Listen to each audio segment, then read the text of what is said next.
weren't really quite prepared, and I apologize for that. That was not us having a problem. It's quite all right, Dick. We're on a tight timetable tonight, so don't worry. Just jump into it. I think this will go fairly smoothly. Okay.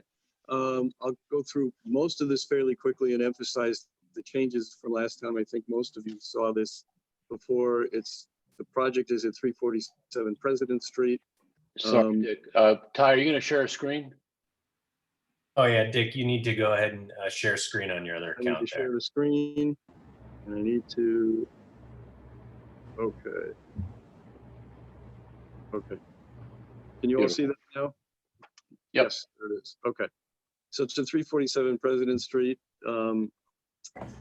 This is the district here. Our project is right there, near the corner. This is a little closer piece of the that block of President Street. We're right near the end, near Hoyt. And this is the project it's a 3-story row house, very much like all the ones next to it. And we're talking about a 1-story addition in the back. That's the darker red part here. These are photographs of the existing conditions as they are now. This is the front facade, front yard. This is the rear. This is where this awning is. This is where the addition is going to be.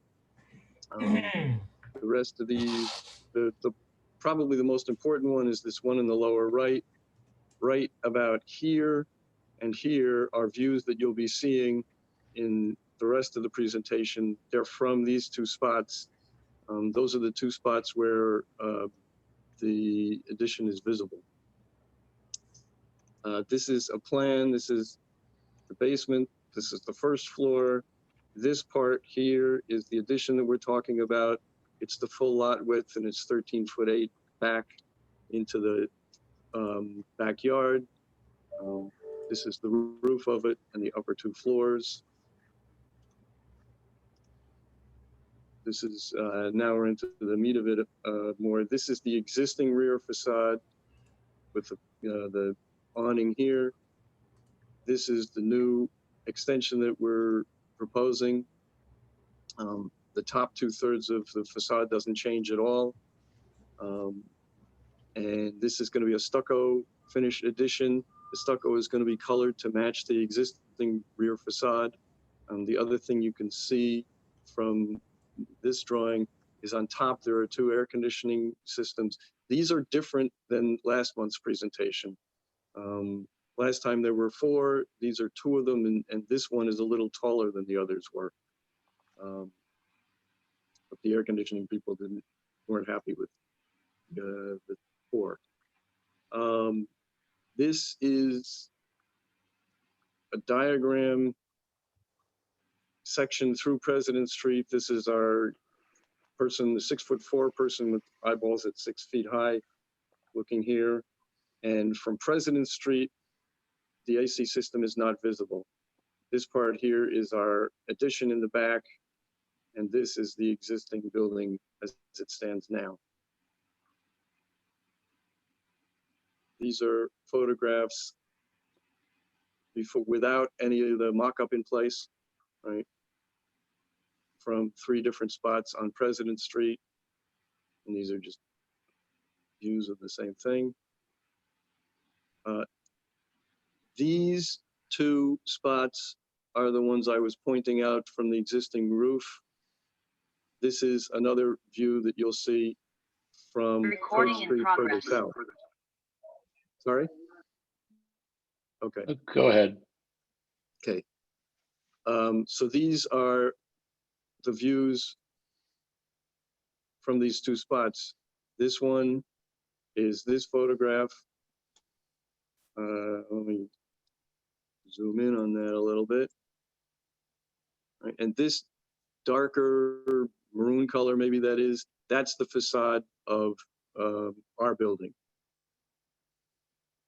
This is from, oops, this view right here. Right, and this is our building. And there will be a little bit of the extension will be visible above this this brick wall. And this is Dick, the one I'm sorry, Dick, could you go down to the bottom of the page for a second? down here. Yeah, is that the mock-up visible? Yes, it is right there. Okay, that's what's important. Yep. Okay, thank you. Right, it's that little orange thing. Okay, Right, it's not visible from here. From here, it's not visible, but that's mostly because, or partly because of the trees. This is a drawing we did. This is the air conditioner right there. That will be visible from that vantage point. About as visible as this, I would say. But we couldn't get a picture of that because obviously the foliage is in the way. So let me go back.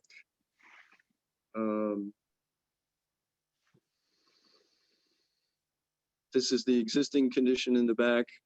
This is the proposed one as a 3D view as opposed to a flat elevation.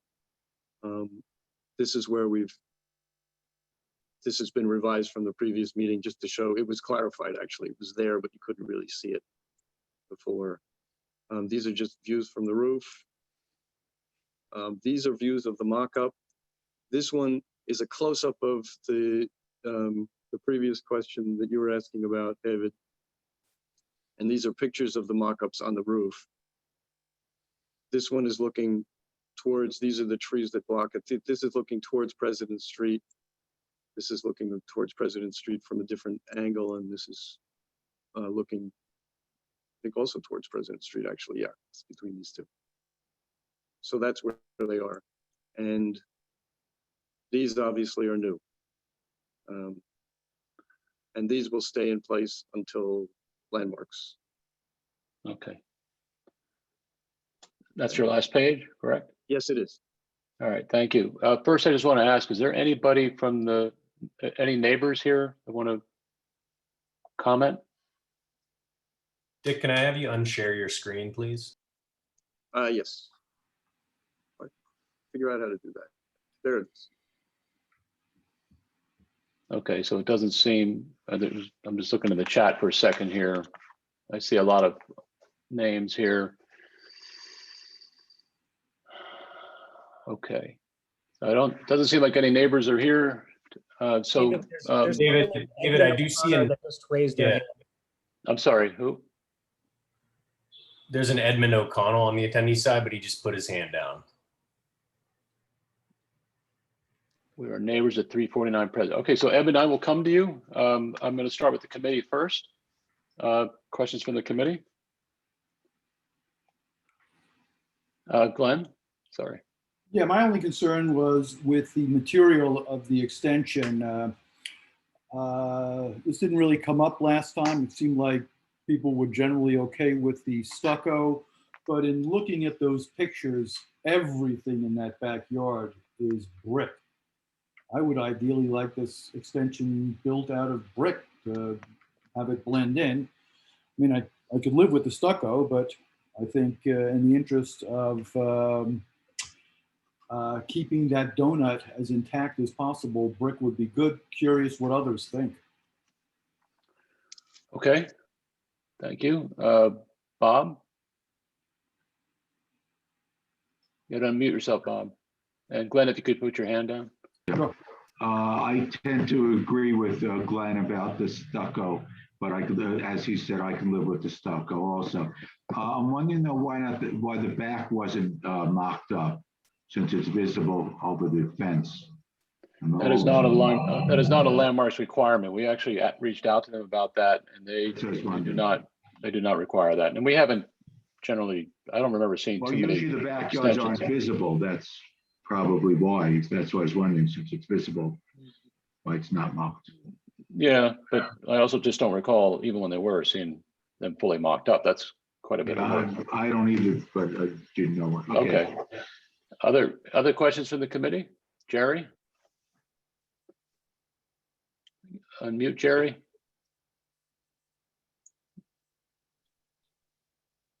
Sorry. I said I do not have a question. And I would like to make a motion if I had seen no other hands. So let's hold on that. I'd like to hear from Mr. O'Connor. Oh, okay. Mr. O'Connor, you have a statement you'd like to share with us? I just upgraded him to the panel. Should be able to unmute himself here momentarily. Okay. Can you hear us now? Yep. Okay. My question is can you give me the dimensions of the extension that's being built? Yes, Go ahead, Dick. it's the full lot width, and which I think is 18 feet, and the depth It's 16 feet. 16 feet is So 13 It's coming out from the existing building. by 13 foot 8. You're adding 16 feet on the back. No, I'm sorry. The width is 16 feet, Okay, but it's extending 13 feet 8 inches into the yard. okay. And do you have a height? It's about 12 feet Okay. high.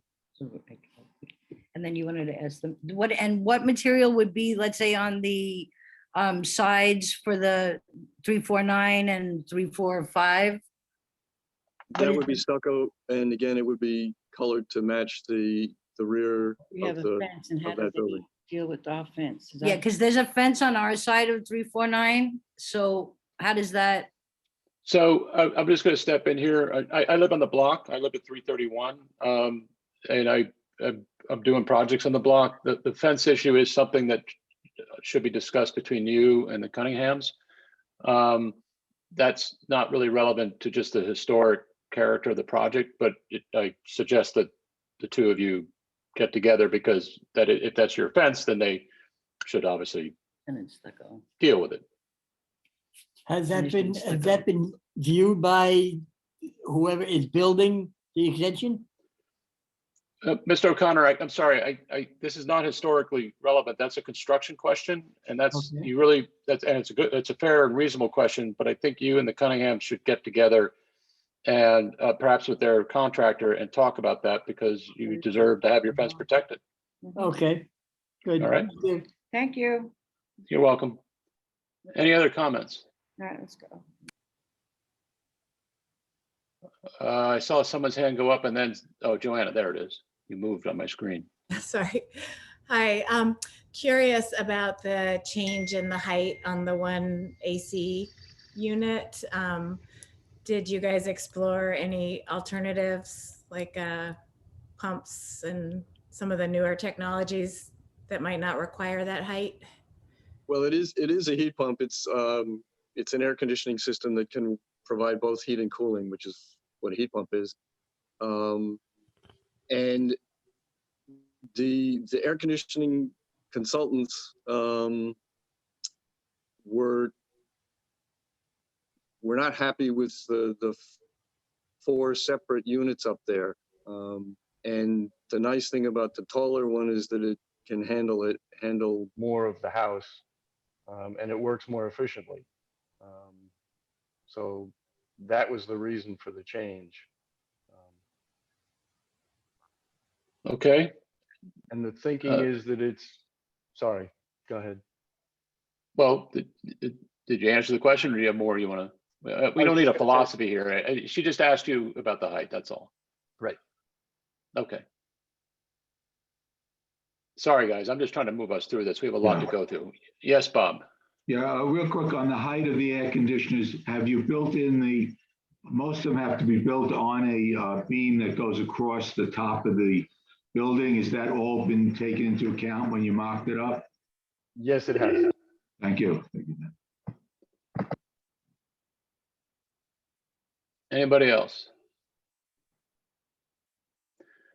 Okay, Jerry, go ahead. Okay, the motion is to recommend approval as presented with a footnote that we would like to see the sides and the back wall, if possible, brick instead of stucco, but it is not a major condition. Okay, anybody second? Glenn seconds. Any comments? Discussion?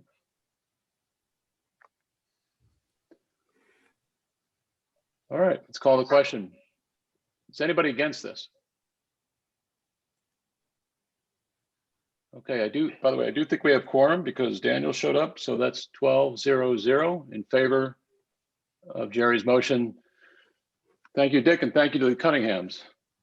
Good luck with the project. Thanks. The next one, Ty, is it 417 7th Avenue or 5th Avenue? Ty? 1 second, David. I'm making the applicant to co-host. Okay. 424 7th Avenue. All right. Thank you, Glenn.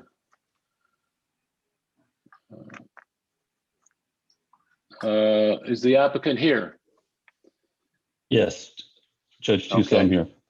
Right. Okay. So the project is the reconstruction of a garage, making it slightly taller to accommodate more parking, I believe. You're not demolishing the entire thing, but you're demolishing some of it. Yes, yes. If you'd like, Okay. I can share the screen and start presenting the Yeah. project. Okay. Go ahead. Yep.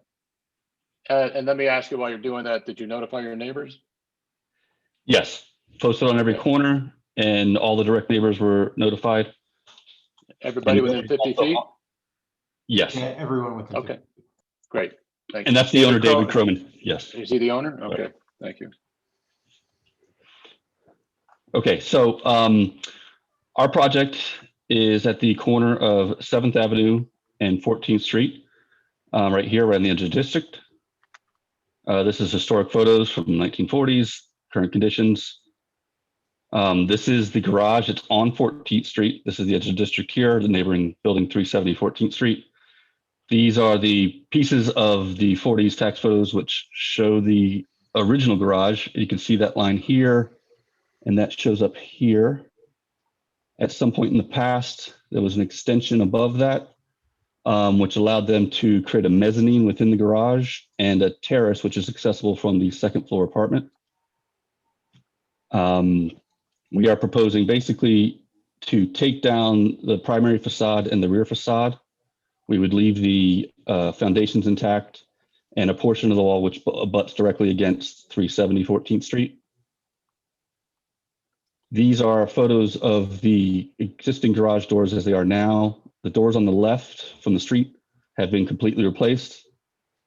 The doors on the right have some remnants of the original doors. This is the view from the interior. On the exterior, they've been clad with some sheet metal. And as you can see, there's some metal plates or some kind of reinforcement that have started to deteriorate in the wall, and these piers are in pretty bad shape. So our structural engineer says that we really have to replace this. This is the existing view. Sorry for that. From 14th Street, you can see the garage here. And then this is the proposed renovation of that garage. The garage doors would essentially be kept at the same height. The overall height would actually be lessened. We have a masonry parapet that covers the second floor terrace. This is the plans for the proposed garage. One side's going to have a car lift, and this is the plan of the terrace. This is the existing facade here, and you can see the existing garage. There is a wood slat fence on top. This is the elevation of the proposed. Overall, the masonry is going to be about 3.5 feet taller, but overall it's about 1 foot too shorter than the existing terrace fencing. This is a close-up of the proposed garage. The doors are a panelized roll-up type door. We are still keeping the 3-panel with 3/3 design, and we've added some ornamentation in the brick above, and we have some precast type panels which aligns with some primary facade details such as this water line and this one detail line. The section through the garage You can see the side with the car lift. This is the elevation which would be facing 370 14th Street. This is kind of a side-by-side elevation of the existing original garage doors and the proposed garage doors. Again, they're going to be the exact same height. They have a very similar motif. Because it's a panelized roll-up door, the glazing area is smaller. These are the materials that would be proposed use. Basically, we'd be using the original color red brick, which is visible at the end of the primary facade. We would also have the waterline detail, use the terracotta detail color, and the upper level details along the parapet would use the kind of buff colored terracotta detailing. This is the exterior light fixture we're proposing over each door to better light that kind of sloped ramp entry. The garage doors would be painted steel, and they're painted the same color as the replacement windows that were approved for the primary facade. This is the structural plan of the garage, basically calling out that we are going to be leaving the footings. It's showing that there'd be a new wall at the back, reinforced new walls and steel at the front. Portion of the wall against 370 14th Street's intact. And these are some reference photos of other existing garages and one-story extensions off the back of corner buildings in the district. This is the one directly across the street. It's no longer a garage. It's actually an occupiable space with the terrace on top. Some on the other side of the block are as well. But primarily, there's still two-car garages, somewhat utilitarian and some of them a bit nicer. And that's essentially the project. Thank you, Joe. Just a point of clarification. Could you go back to that elevation that was on L13? No, I'm sorry, 12. Where's the elevation facing the neighbors? This one here. Okay. How much of the existing wall that abuts the neighbor's property, I know you and I had an exchange via Ty about this, is being extended up? Approximately 3.5 feet. So essentially the parapet. Right. So I'm just gonna, this is just a structural thing, but we have to obviously concern ourselves with the integrity of the buildings in the neighborhood. The seismic separation, you have I would suggest to look at the code about extending a non-compliant condition. That's all. Yeah, we've discussed this with our engineer and with the expediter and co-consultant. And by leaving that intact, this parapet, which is not actually structural, it should not kick in those requirements. Okay. Well, why are you leaving the wall there? We don't want to disturb that connection. We don't know what the conditions will be if we take that apart. So it seems relatively intact from the interior. So the decision was to be safer to leave it. Okay. Questions from the committee? You can. Well, no, leave it up for now. Glenn. Okay. Yeah, I have a question about the garage doors. Landmarks is pretty determined to keep us using wood windows and doors, and these garage doors are steel. I know I'm on a Landmark block in Carroll Gardens, and the garage doors, 2 doors from me, are wood. And I'm just wondering if you've had any feedback from them regarding that. I think they look great. I'm just curious if anybody's aware of any restrictions on garage doors. Landmarks has not had an issue with that. They approved aluminum clad for the primary building window replacements. So we proposed steel here because, again, the longevity of it, and we're matching the color. So they have not commented on that or had an issue with it. Okay, thank you. Mm-hmm. Jerry? Okay. My question is sort of similar to Glenn's. On those steel doors, and I'm looking at the drawing right now, and it's hard for me to tell, probably because of the size of my screen. Are these panels flat, or do they have some design in them to make them look a little bit reminiscent of what was there as you showed us on the inside, the doors that are left there? Is So there yes, some kind of embossing or something? Yes, they do have a 1/2 inch relief at these panel designs, which is shown in this section here. So there is some relief here. Yes. Okay. All right. And you said you're lowering the parapet wall of the garage, if I'm not mistaken. Raising it. And there will be an entrance, as there is now, from the floor that is at the level of the roof of the garage onto the top of the garage, correct? Yes, correct. Actually, we had applied for that at the beginning of the year, and that was approved. Right. I just These are wanted the to doors make in- sure. Yeah, I remember that. That's why I'm just going back there for a moment. Yes. Okay. Thank you Oh, very that's much. why this looked familiar. Okay. Yes. Yes. Yeah, I was wondering that myself. I thought it. Okay, I see Joanna has a question, so I'm not going to Yeah. say anything more. Yeah, go ahead, Joanna. Please unmute yourself. Thank you. Yeah. Hi, I had a question about the orientation of the cars. It looks like there are 2 garage doors with some masonry in between, but in the cutaway, you show the cars parked. How do they get in at that angle? It's more of a technical issue, I guess. No, they are straight pull-ins. So there's the 2 doors. There's a section we showed that there one side has a car lift. Maybe that's what you were thinking. Oh yeah, that's what I was confused. It looked like that was facing the Yeah. street, that one. That's Yeah, not there's- happening, right? Okay, good. No, they'll pull straight in. One side only has one height, and one side is going to have a car lift in it. Yes. Great. It's a 3-car garage. Yeah, that 3-car makes sense. garage. Yes. Thank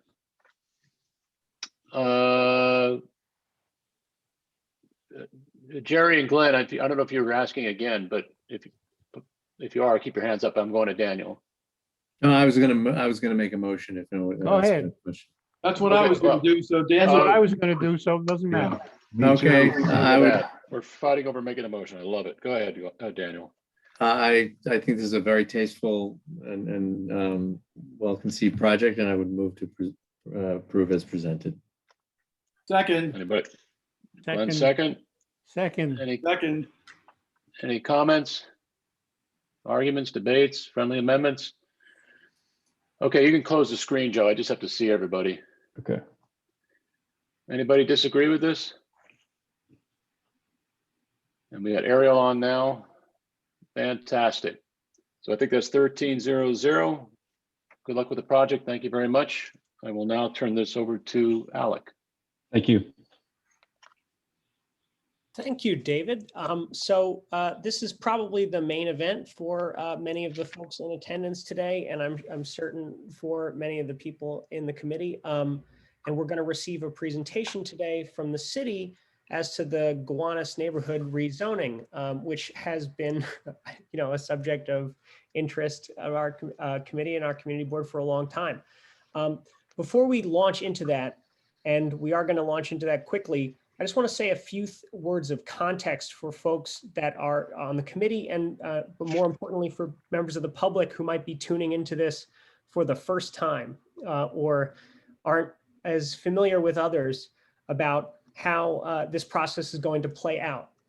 So first of all, we're a community board. This is a purely advisory, all volunteer body. We didn't come up with this plan, but under the city charter, when the city wants to do a rezoning like this, we hold an advisory vote, and that vote is purely advisory. So if we say we want the rezoning to go forward, that doesn't mean it will. And if we say we want it to not go forward, that doesn't mean it won't. But typically what a community board does is vote yes or no with recommendations. And those recommendations are taken into advisement or under advisement by the people who do have power to make it happen or not happen. So what's likely to happen is that the community board is ultimately going to say, yes, but, yada, yada, yada, or no, that we don't like this plan, but we like these aspects of it, or we might support it if these things changed. So it's not necessarily, the most important things maybe the yes or the no, but there's also a lot of details in there. And that's what our community board is going to be trying to figure out going forward. Now, this is a committee meeting of the Land Use Committee. And so the purpose is primarily to hear a presentation from the city and then for committee members to ask questions. But there's going to be a portion later on in the meeting for the public to also ask questions.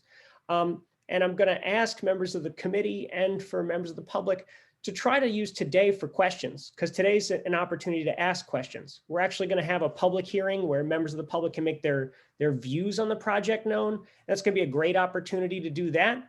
But we have all these city resources here today to help us troubleshoot and figure out the content of the proposal. And so it's probably our best use of time today to try to get answers.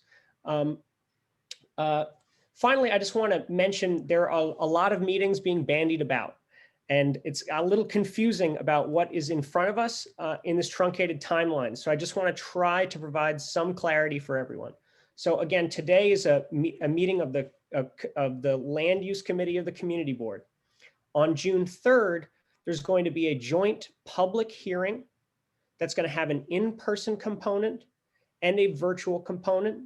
You can participate either in person in Washington Park or J.J. Byrne Park, or virtually on Zoom, much like this. And we'll drop into the chat a link for where you can register and learn more information about that. That's the primary opportunity for members of the public to voice their views on this application. After that, on June, and if necessary, if there's rain on June 3rd, there'll be a public hearing on June 10th. Now, that public hearing, by the way, I should mention, is going to start earlier than usual at 3:30 p.m. But people will be able to come and register later than that. And those details will again be in a link. Then on June 17th, we're going to have another meeting of the Land Use Committee. And at that meeting would be where the Land Use Committee votes on a resolution saying yes or no, and with all kinds of details about what we think about the project. And then ultimately that, whatever resolution arises out of that will go to the full board, the full community board on June 23rd. And now I have some news that will be surprising, and I'm sorry for everyone. There will be another Land Use Committee meeting the next day, June 24th. Because there are so many applications right now in front of us that is necessary. And that meeting will consider Gowanus related ULURPs related to the city's plan to build CSO tanks and to deal with combined sewer overflow, and another application that also just happens to be before the community board right now, and which is also important. So as David said over email, we deserve combat pay. There's going to be a lot of work for this all volunteer board, but we really appreciate everyone spending all the time on these important issues.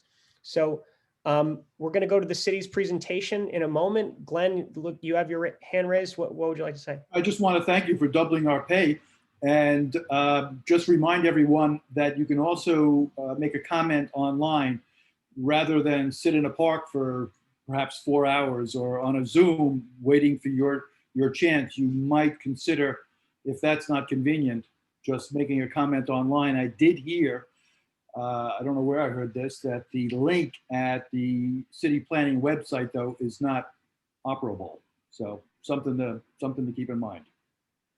Okay, well, the city's here, so that's been flagged with the city. I haven't heard that, but that's a great point. It's not the public hearing itself is not the only way to submit testimony, and there'll be more information about that at the link. So without further ado, I'll turn it over to our colleagues at the city to hear their presentation. Thank you, Alec. And just a note on the June 3rd hearing that we're helping with, if you have everybody who's on this call actually has technology because we're here and on Zoom. The real focus from the court has been really about people who don't have technology and being able to actually participate. And there is capacity limitations at the park. And so if you can, testify by or view through Zoom or our YouTube page, that is preferable if you have that ability, so that we can make room for people who truly don't have the ability to do so, which is the purpose of the in-person. We look forward to helping with this and hearing and listening to the testimony. And with that, I'll just get to it. I think I can share my screen. Let's see here. And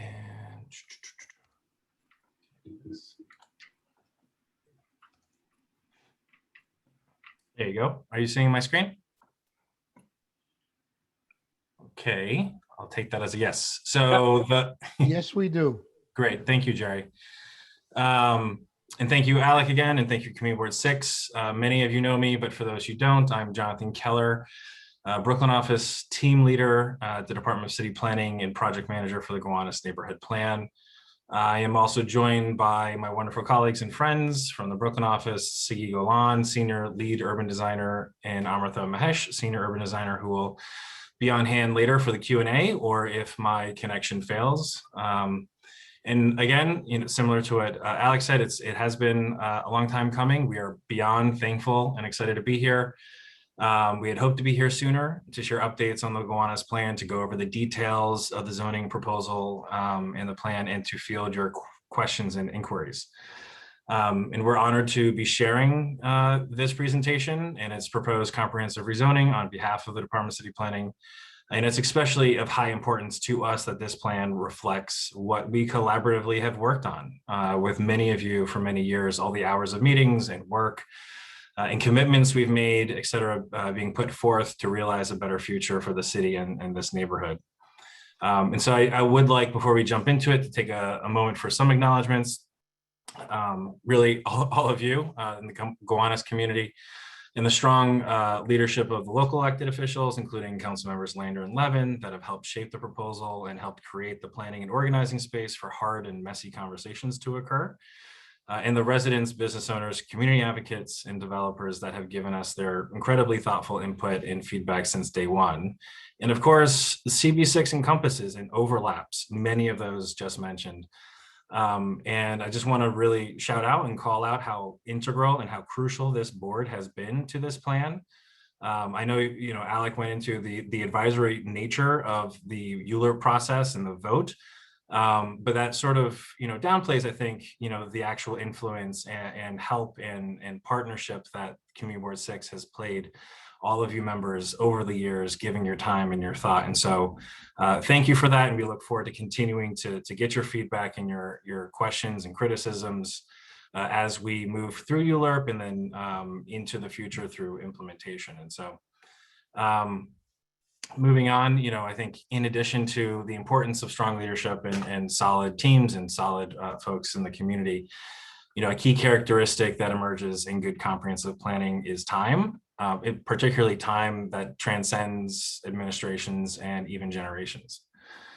And so before we go in, just to talk about what has happened in the last year across all of our neighborhoods, COVID-19 has upended, life as we know it. And what we know is still evolving, even as we sort of see the light at the end of the tunnel, at least for our city or our nation, even though there's immense amounts of struggle still ongoing for many people, and recovery is just getting started. But we do know is that the virus attacks the most vulnerable, essential workers, those in crowded units or in large families, those with underlying health conditions, and those that depend on institutions and government. Across all these levels, we've seen the virus exploit and exacerbate the racial injustices and inequities that came to the forefront of our national consciousness since last year.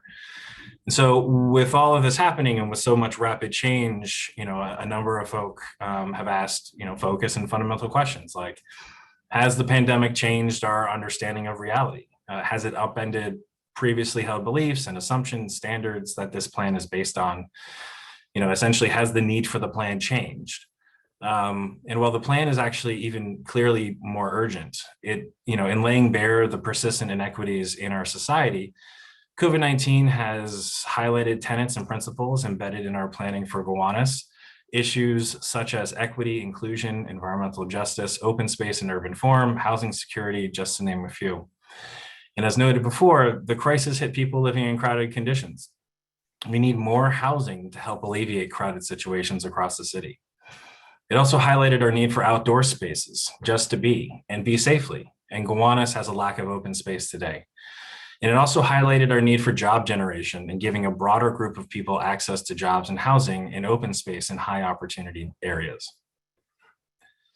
And at our best, our planning is flexible enough to respond to the unforeseen and permanent enough to stand the test of time.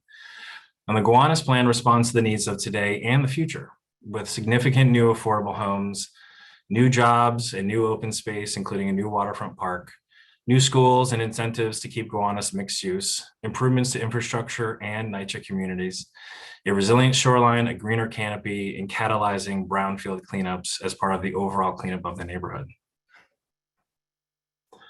So to make all of this happen, we are proposing a number of land use changes that need to go through a public review process, which we are in now. And we will get into all these details later on in the presentation. And today, clearly, you know where this is, and we're here to talk about Brooklyn Community Districts 2 and 6 and the proposal for this area. And we do have a lot to cover tonight.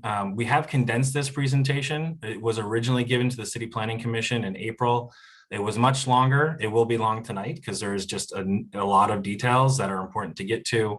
But I just wanted to mention on our webpage, newyorkcity.gov/Gowanus, you can access this presentation in the fuller extent, and a link to the video recording that we for the presentation we gave to the commission.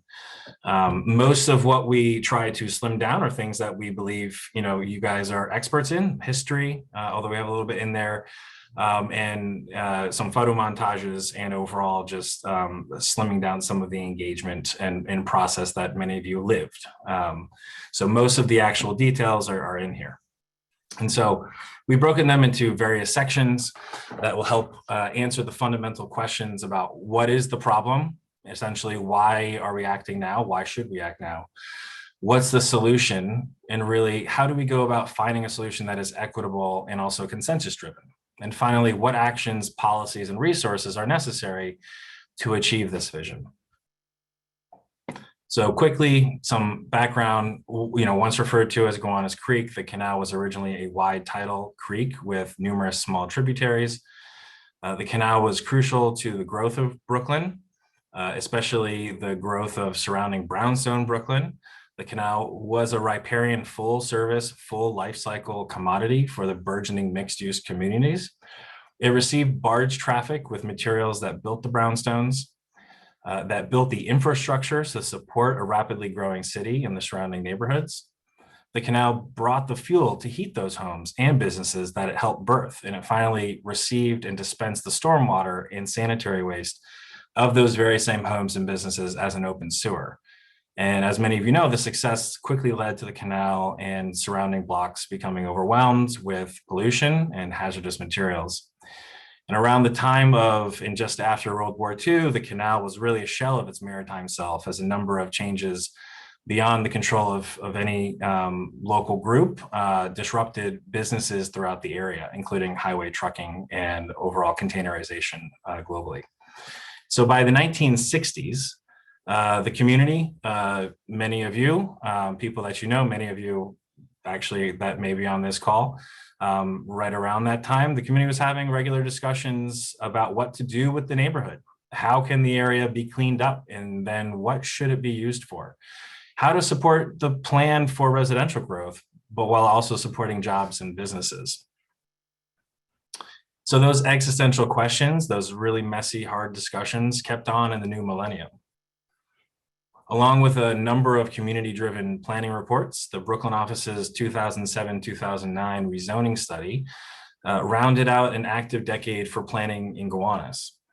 That neighborhood study was put on hold in 2010, and the canal's designation as a federal Superfund site in 2010 and Superstorm Sandy in 2012 furthered conversations in bridging Gowanus, a local elected official-led process envisioning Gowanus's future and growth with members of the community, council members, and other elected representatives. But meanwhile, these hard conversations of how to grow equitably and sustainably were occurring as the adjacent neighborhoods were downzoned or restricted new home building, and were also designated historic districts. These actions have had a chilling effect on housing growth, with real implications for existing or prospective residents in these neighborhoods that are some of the wealthiest, healthiest, and most transit abundant and proximate job centers in the city and country. So in response to the Community Board 6 request to study potential land use changes in Gowanus, back in the prior decade. A study process was launched in 2007, and a proposal for a 25 block area north of 3rd Street was shared in 2009. And that proposal, as noted, was put on hold, and it would have encouraged new affordable housing through the voluntary inclusionary housing program in new waterfront open space. As part of the overall neighborhood study, the Gowanus Green development on Public Place was proposed as a separate standalone action to facilitate approximately 775 units of mixed income housing, about 3/4 of which would have been affordable homes and would have included a new waterfront park. In parallel, the neighborhood and community advocated for Superfund Sandy or Superfund designation of the canal, which occurred in 2010. In 2013, the record of decision laid out the proposed remedy and steps to be taken by responsible parties to clean up the canal. Then from 2013 to 2015, council members Brad Lander and Stephen Levin, in collaboration with other elected officials and the Pratt Center for Community Development, led a community-driven planning process called Bridging Gowanus, which put forth a broad vision for growth with recommendations and goals. And while Bridging Gowanus laid a foundation for a shared neighborhood vision and key priorities in connection with supporting growth, the report and its recommendations were developed without input from a broad array of city agencies and did not contain a land use proposal with specific strategies for use in bulk based on geography and location. And so really building on this foundation of community planning over the past few decades and advocacy, the Gowanus Neighborhood Study launched in August of 2016 as part of a comprehensive effort to plan for the neighborhood's future.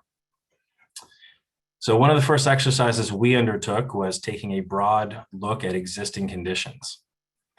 And the two biggest influencers of land use patterns in Gowanus are the canal and the 1961 zoning resolution. And the canal, in its original industrial purpose, bisects the neighborhood and significantly influenced land use patterns in block and lot sizes. Up until the 60s, the neighborhood was a naturally occurring live-work neighborhood where businesses evolved with market needs and residences were built nearby for workers. In 1961, the current zoning was put in place. The current zoning allows relatively low densities, 1:2 FAR or floor area ratio, for commercial and manufacturing uses. There are enormously high parking requirements, like 1 to 300 square feet of office, and the range of uses are limited and also do not include or allow residential.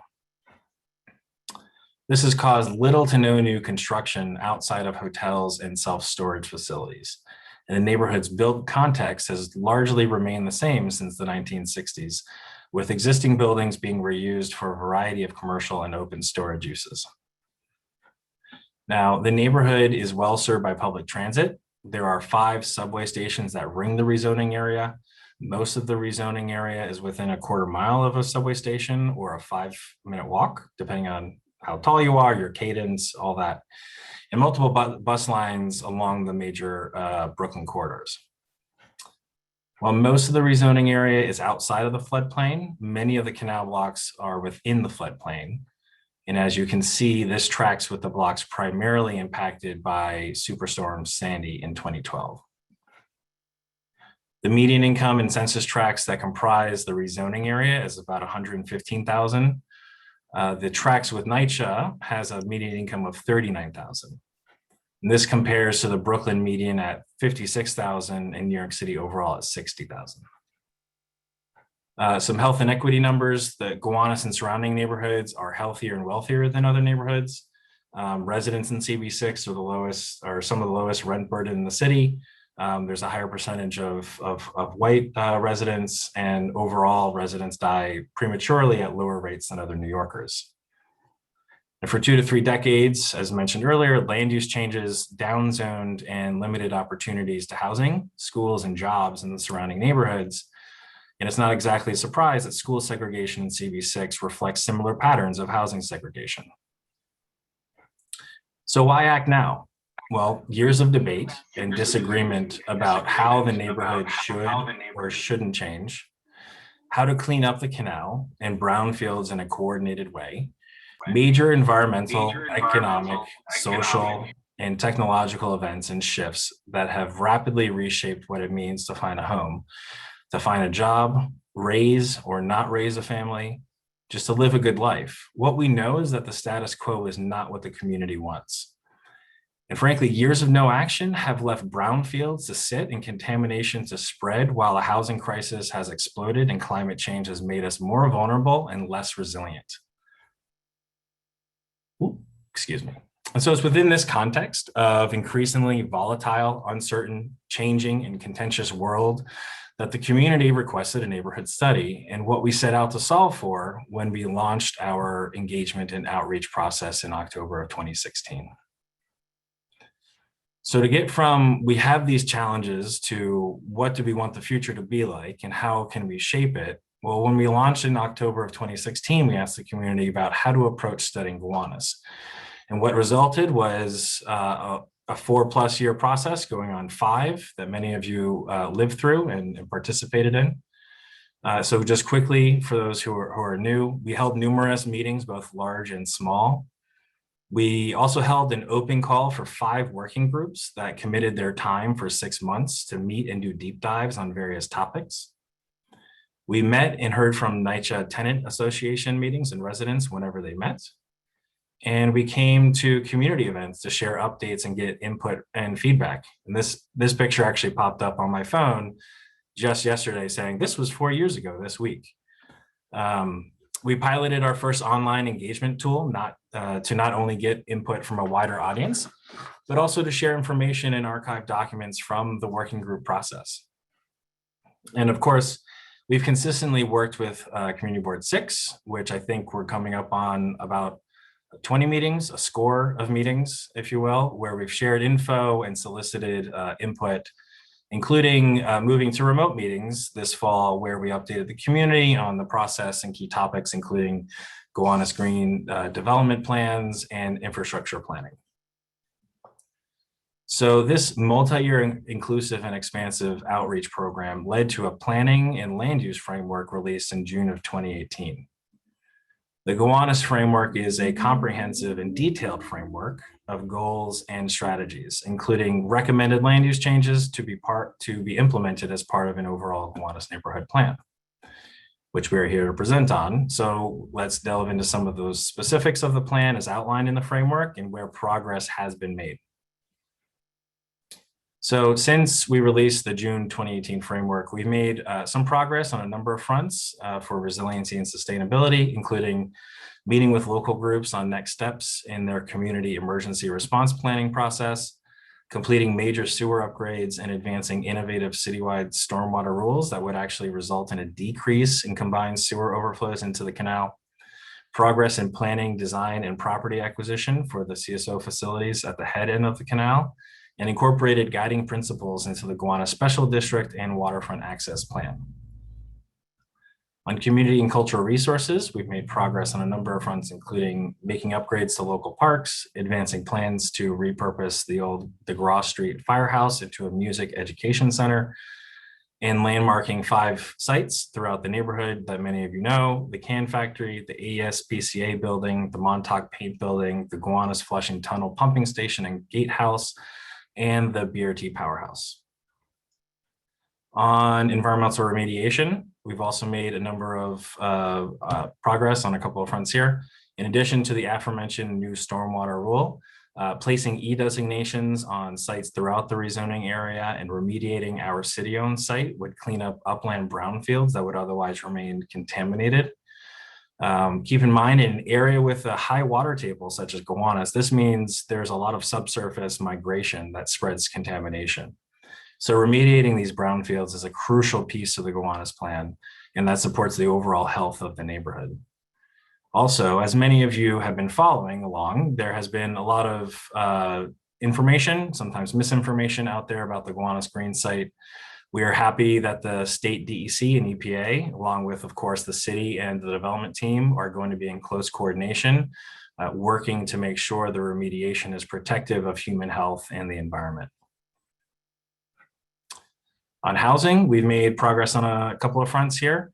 In addition to the obvious one of rezoning to allow housing in Gowanus, an area that is proximate job centers, transit, and wealthier neighborhoods with good schools and other amenities. We've held meetings around fair housing issues and updated the community on the Gowanus Green 100% affordable housing development, which was a top 3 priority for the community board. The city also released the Where We Live report, which included 6 goals with associated strategies and actions to fair housing. One strategy outlined is to increase housing opportunities in amenity-rich neighborhoods, and advancing neighborhood rezonings in Gowanus and Soho NoHo would do just that. We also know that this rezoning must directly benefit local NYCHA residents. In addition to improvements to the public realm, increasing affordable housing options in the neighborhood, open space, etc., we are committed to addressing the direct needs of NYCHA developments as part of the rezoning process. We are in active discussions with NYCHA, tenant leaders, and residents on potential new investments to NYCHA buildings, which will continue as the ULURP process advances. But it is important to acknowledge that NYCHA is still advancing necessary repairs through their ongoing capital planning and with the support of its PAC development partners. In the past 5 years, NYCHA has invested almost $30 million at Gowanus and Wyckoff houses. Approximately $59 million of work is in progress at Gowanus houses to make the campus more resilient. And at Warren, NYCHA and its development partner have begun making critical repairs and upgrades, and the complete rehab should be completed by the end of the year. On economic and job development, we've made progress on a number of fronts, including we have a multifaceted approach to mixed use in Gowanus that includes creating new mid-density M districts that we will talk more about in the zoning proposal. I see the slide that's up here now is actually the one that we did in April that was not updated for what we recently shared with you in May 17th. But we have made progress on creating the shared vision for the Gowanus IBZ, and a vision plan was shared and presented to CB6 a couple weeks ago. And as committed to in June of 2018, that vision plan includes a high-level land use framework to guide private land use applications.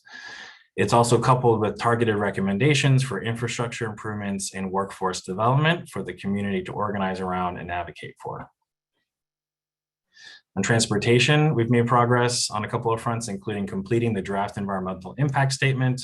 We'll also ultimately finish a final environmental impact statement, and those can be used by DOT and the community to plan and monitor for necessary improvements.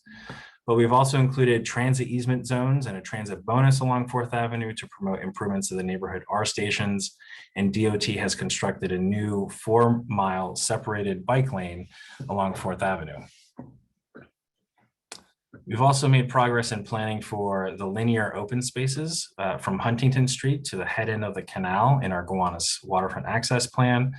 The fully built out Esplanade will be a social canal, active and resilient, but it will also be a people mover to both places inside and outside the neighborhood. And we'll talk more about that in a few minutes. It'll be connecting to new homes, businesses, and various transportation modes. We've given a lot of thought to how buildings and the open spaces interact around bridge crossings and where, if possible in the future, where a new canal crossing would be most advantageous.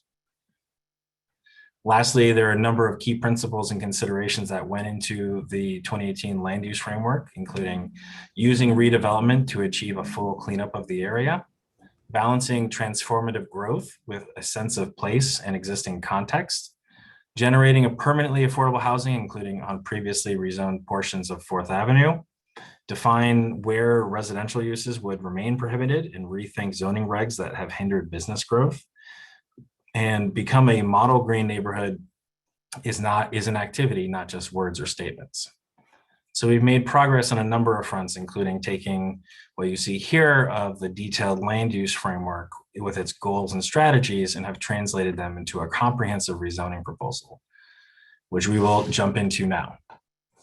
So I want to start with a high-level overview, and we'll keep getting more specific with key concepts. And the proposal would map new zoning districts and create the Gowanus Special Mixed-Use District and Waterfront Access Plan, which would increase density for job-generating non-residential uses and eliminate parking requirements near mass transit, It would allow residential at appropriate densities and require a portion of new development to be permanently affordable for low and middle income New Yorkers.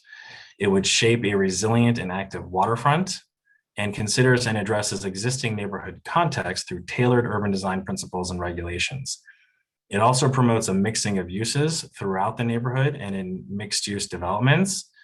And I want to spend a moment on that last point to introduce some key concepts of the proposal.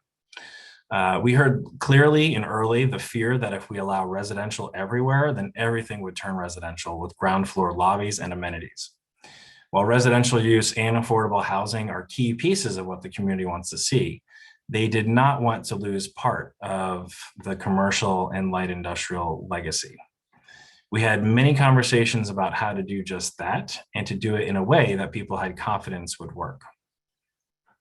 And so what we've come up with is a multifaceted approach that uses the neighborhood scale, block scale, and building scale to encourage or require a mix of uses, commercial and light industrial, alongside a nearby residential use.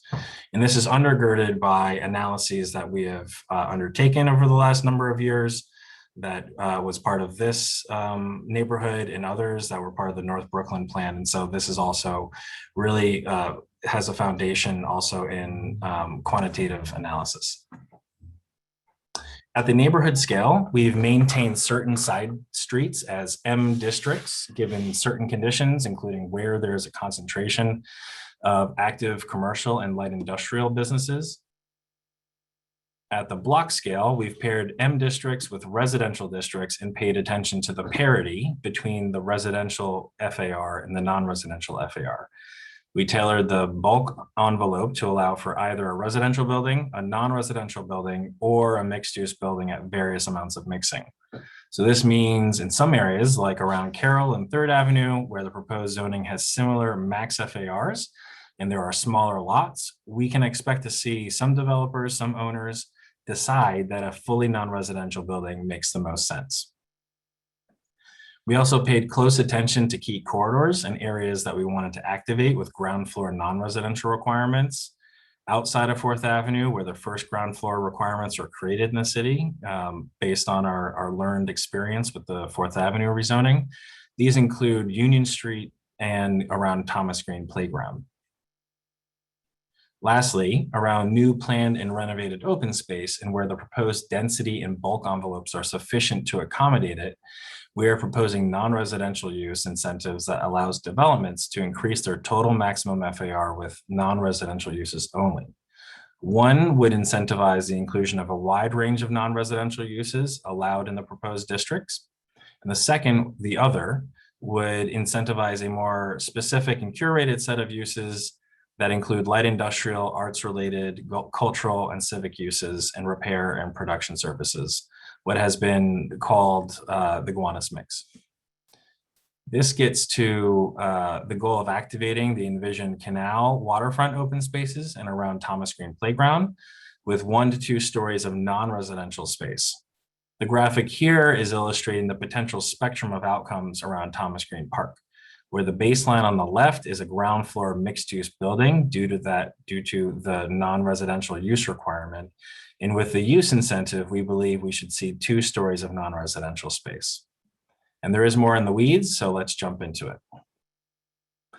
To strengthen and support job clusters throughout the area, we are proposing new mid-density M districts. These M districts will be applied to previously mentioned side streets, and as we will see later, paired with appropriate residential districts. These new districts range from 3 FAR to 4 FAR districts. The higher 4 FAR district is located adjacent 4th Avenue and closer to transit and would allow 9 to 11 story buildings.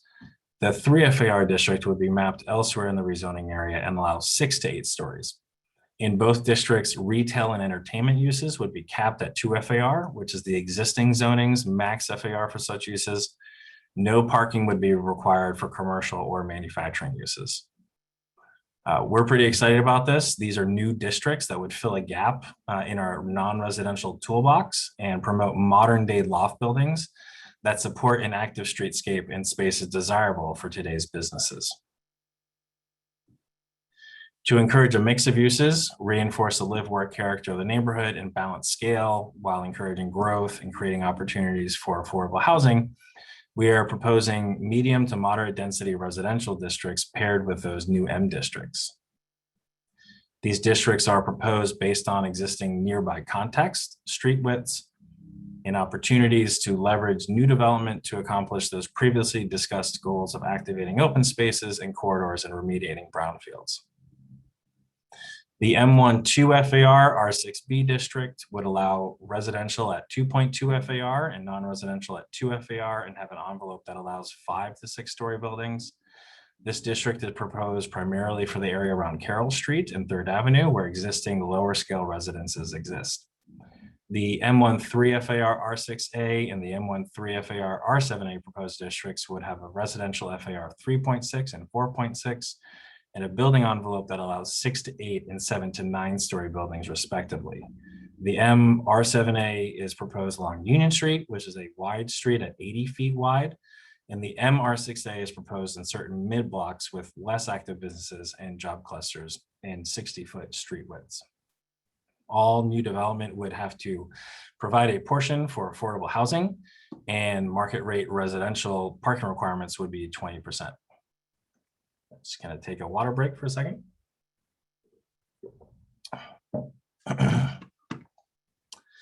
As noted, a key goal that came out of our listen and learn phase was to help keep Gowanus mixed use.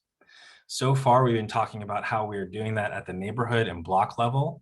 And here we are promoting a mixing of uses in new mixed use developments. A crucial place to do so is around Thomas Green Playground. It's a very special place. It's a residential park used heavily by nearby NYCHA communities and surrounded by brownfields and former industrial warehouses. This is a unique mix and condition, and we looked at how we could make sure new development supports the cleanup and revitalization of the park while promoting a mixed use character. We do not want to see residential only buildings fronting on this park that is used by NYCHA residents. We really looked at this through an equity lens, and that drove us to try to avoid a sense of privatization of this space.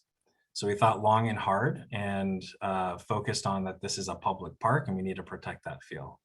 And to do so, we're proposing a M14 FAR R7X district that allows a total max FAR of 6.0 with a max residential FAR of 5.6 and a non-residential FAR of 4. The only way new developments achieve their max FAR is to provide a mix of uses through the non-residential use incentives described earlier. The district would allow buildings of 10 to 14 stories. All new development would have to provide a portion for affordable housing, and market rate residential parking requirements would be 20%. We're also proposing to apply ground floor non-residential requirements that we spoke about around the park. So along with the non-residential use incentive, we will encourage multi-floor mixed-use developments, which would not only help the character on the street level, but also with providing space for businesses and artisans and makers. This is a extremely well-balanced and crafted proposal with social and equity goals, along with urban design considerations, and what will make this shared vision a reality. And for this to occur, the density and height proposed around the park in these areas is key to accommodating the non-residential space in new buildings and the vision of a mixed-use context. We are proposing 2 residential districts, which would be outside the special district. These are aimed at contextualizing a block on Warren Street, which is built up with row homes and currently zoned R6 and proposes R6B, and to provide redevelopment opportunities on Mary Star of the Sea's parking lot.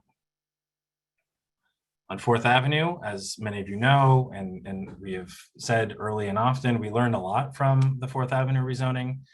As I mentioned, we came back after 2003. In 2011, we mapped the first enhanced commercial district on 4th Avenue to require active ground floor uses after seeing what development occurred along 4th Avenue with blank ground floor walls. So to continue and support the revitalization of 4th Avenue and further improve the streetscape, we're proposing a C44D district at a R9A equivalent. allowing active uses to replace parking and mapping transit easement zones and applying a transit bonus along 4th Avenue.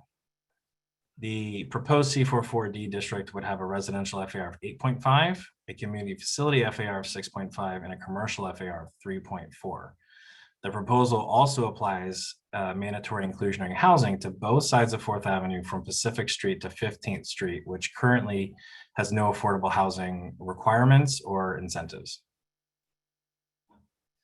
The canal is undoubtedly the crown jewel of the Gowanus plan. We've worked hard to ensure that we leverage the canal's sense of place and promote the creation of an exciting urban environment. I will start off by noting that the envelopes for buildings along the canal were crafted hand in hand with the potential for a variety of open spaces as part of the Gowanus access plan for Gowanus. They are intended to complement each other to form a holistic urban design approach for this unique feature, which is the Gowanus Canal. The proposed zoning builds on the unique nature of the canal with the goal of creating a vibrant, accessible, resilient, and diverse waterfront with a mix of uses, new housing, including permanently affordable housing, commercial, artists, and makerspace. The canal sub-area is proposed to be an M14 R72 district, which is a medium density mixed-use district with a maximum residential FAR of 4.4, a maximum non-residential FAR of 3.0, and a maximum total FAR of 5.0. Here too, the total maximum FAR can only be achieved using the non-residential use incentives discussed earlier. We expect these incentives to be widely used on ground floors and second floors of the developments, which would help activate the canal and surrounding streets and will promote a continued mix of uses that is a defining character of Gowanus today. In addition, there will be no parking required for non-residential uses, and the parking requirement for residential uses will be 20% of the total market rate units. Parking will be required to be wrapped by the building or screened. Along bridge crossings, where there will be an active non-residential use requirement to better activate the canal at these important east-west junctures. The canal is a 100-foot wide water body that generally runs north to south. Private properties that front the canal will be required to provide public access in accordance with the waterfront access plan, which we will go over shortly. We've defined 3 distinct segments of the canal corridor for this presentation. These areas are also share similar principles, but have slight variations in the proposed bulk provisions to respond to unique features, site configuration, and adjacencies. The upper canal, north of Carroll Street, has smaller and regularly shaped blocks. These are some of the more constrained sites as they are relatively shallow and the surrounding streets are narrow. The mid-canal to the south of Carroll Street has deeper and larger lots and includes the First Street turning basin. And lastly, the lower canal consists of the largest and deepest sites and can be considered a super block as streets terminate at its perimeter.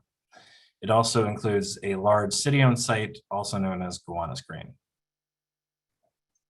The envelopes for all 3 sub-areas respond to the following urban design principles as illustrated in the following slides. Buildings would step down to the lower scale neighborhood context, such as Carroll Gardens and Borum Hill to the west. Higher portions of buildings would be set back from side streets to ensure sufficient light and air and enhance visual connections to the waterfront. Tower locations in the zoning text, as defined as towers, ensure minimal impact on open spaces, internal courts, and pedestrian experience. The developments along the canal would ensure the continuity of public access along the waterfront to and from bridges and adjacent streets. And finally, regulations would encourage flood resilient design of our waterfront and continuity across developments along the canal. We considered flood resilience approaches at various scales. At the building scale, together with zoning for coastal flood resiliency provisions, the proposed zoning would ensure that properties along the canal are able to comply with building code flood regulations while also promoting a vibrant streetscape. This is how these principles stack together to achieve the following goals. To promote a quality pedestrian experience, the base heights most perceived from a pedestrian perspective are kept low to help better relate to surrounding areas and adjacent sites. To provide adequate light and air to the waterfront and surrounding streets, towers are limited in location, length, and width, and their top floors are required to be articulated. To ensure that access from bridges to the waterfront feels public and inviting, active uses on the ground floor at key bridge crossings are required. To promote variety of experiences and spatial conditions, there is flexibility in locating street walls along waterfront esplanades. And lastly, to promote design excellence, the envelopes ensure sufficient flexibility. I will now describe in a bit more detail the variations between each of the canal subareas. As mentioned before, each of the subareas are responsive to the urban design principles established and the existing conditions. Sites within the upper canal subarea follow a similar approach. The base of the buildings are kept at 5 to 6 stories along Bond Street and 6 to 8 stories along Nevins and the canal. Any height above 8 stories is defined as a tower, quote unquote. In order to position towers toward the middle of the block, generous setbacks of 30 feet from the shore public walkway and Nevin Street are required. Additionally, a setback of 65 feet from Bond Street will also be required on sites west of the canal. These generous setbacks push the floor area up, which is why we've crafted additional unique regulations. Additional bulk controls for towers would be established, including the narrow frontage of a tower will face the canal.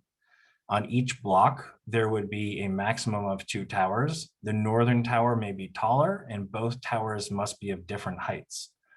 With the proposed density, no development can actually reach both maximum heights.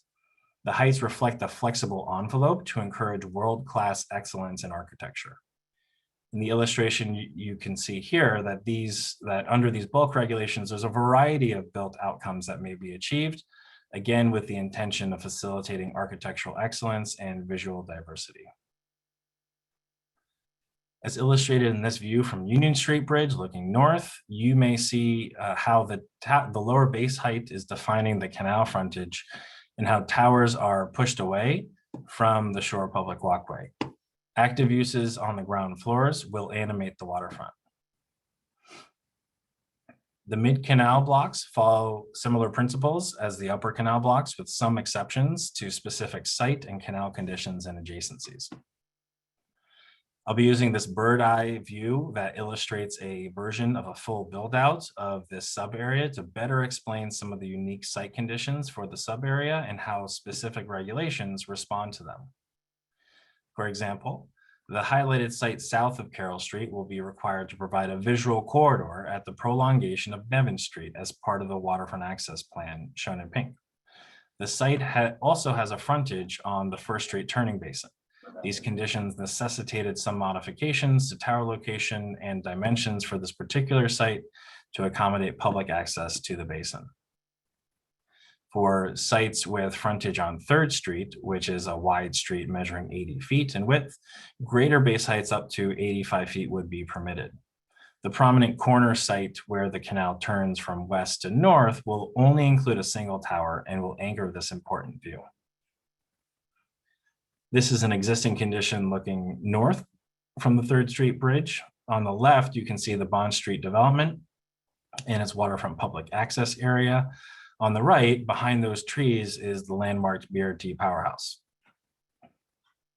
As you can see in the illustrative sketch, through a combination of the waterfront access plan and its open space strategies and the bulk regulations proposed, we can enhance visual connections to the north and the downtown Brooklyn skyline in the First Street turning basin and the landmarked BRT powerhouse. The canal would be animated with active ground floor uses and a waterfront esplanade with a variety of design features and amenities. And finally, the lower canal, which consists of 2 of the largest sites. The lower canal consists of 2 large lots shown in pink. One is, here we go. One is city-owned Gowanus Green site, and the other is a privately owned site. The western edge is the elevated rail infrastructure along Smith Street. An existing sewer easement, shown in gray, runs diagonally across the privately owned site, and the sewer easement cannot be built on. As part of the proposed actions, streets will be mapped through these parcels, shown in gray. breaking the super block into 3 more walkable development blocks. The streets will enhance connectivity to the water, enhance circulation through the site, and will create a more public feel to the park. On the southern block, a required waterfront public access will create a continuous access along the canal to Huntington Street and the recently approved 300 Huntington Street development. In response to what we heard from the community during the outreach sessions on Gowanus Green, we worked closely with the development team for Gowanus Green and HPD to develop bulk regulations for the city on site and ensure that they are aligned with the approach for the privately owned site to the south and responsive to the built conditions and site constraints unique to this block. First, base heights will vary across the site to respond to the various adjacencies. Along Smith Street, base heights increase north to south to respond to the elevated rail that slopes upward along the street. Base heights also respond to the proposed map street widths, future park and waterfront esplanade areas. Above the base heights and similar to the mid-canal, transition heights are permitted after a required setback. Transition heights are proposed to be 145 feet, but step down along Smith Street and 5th Street to 115 and 95 feet as illustrated.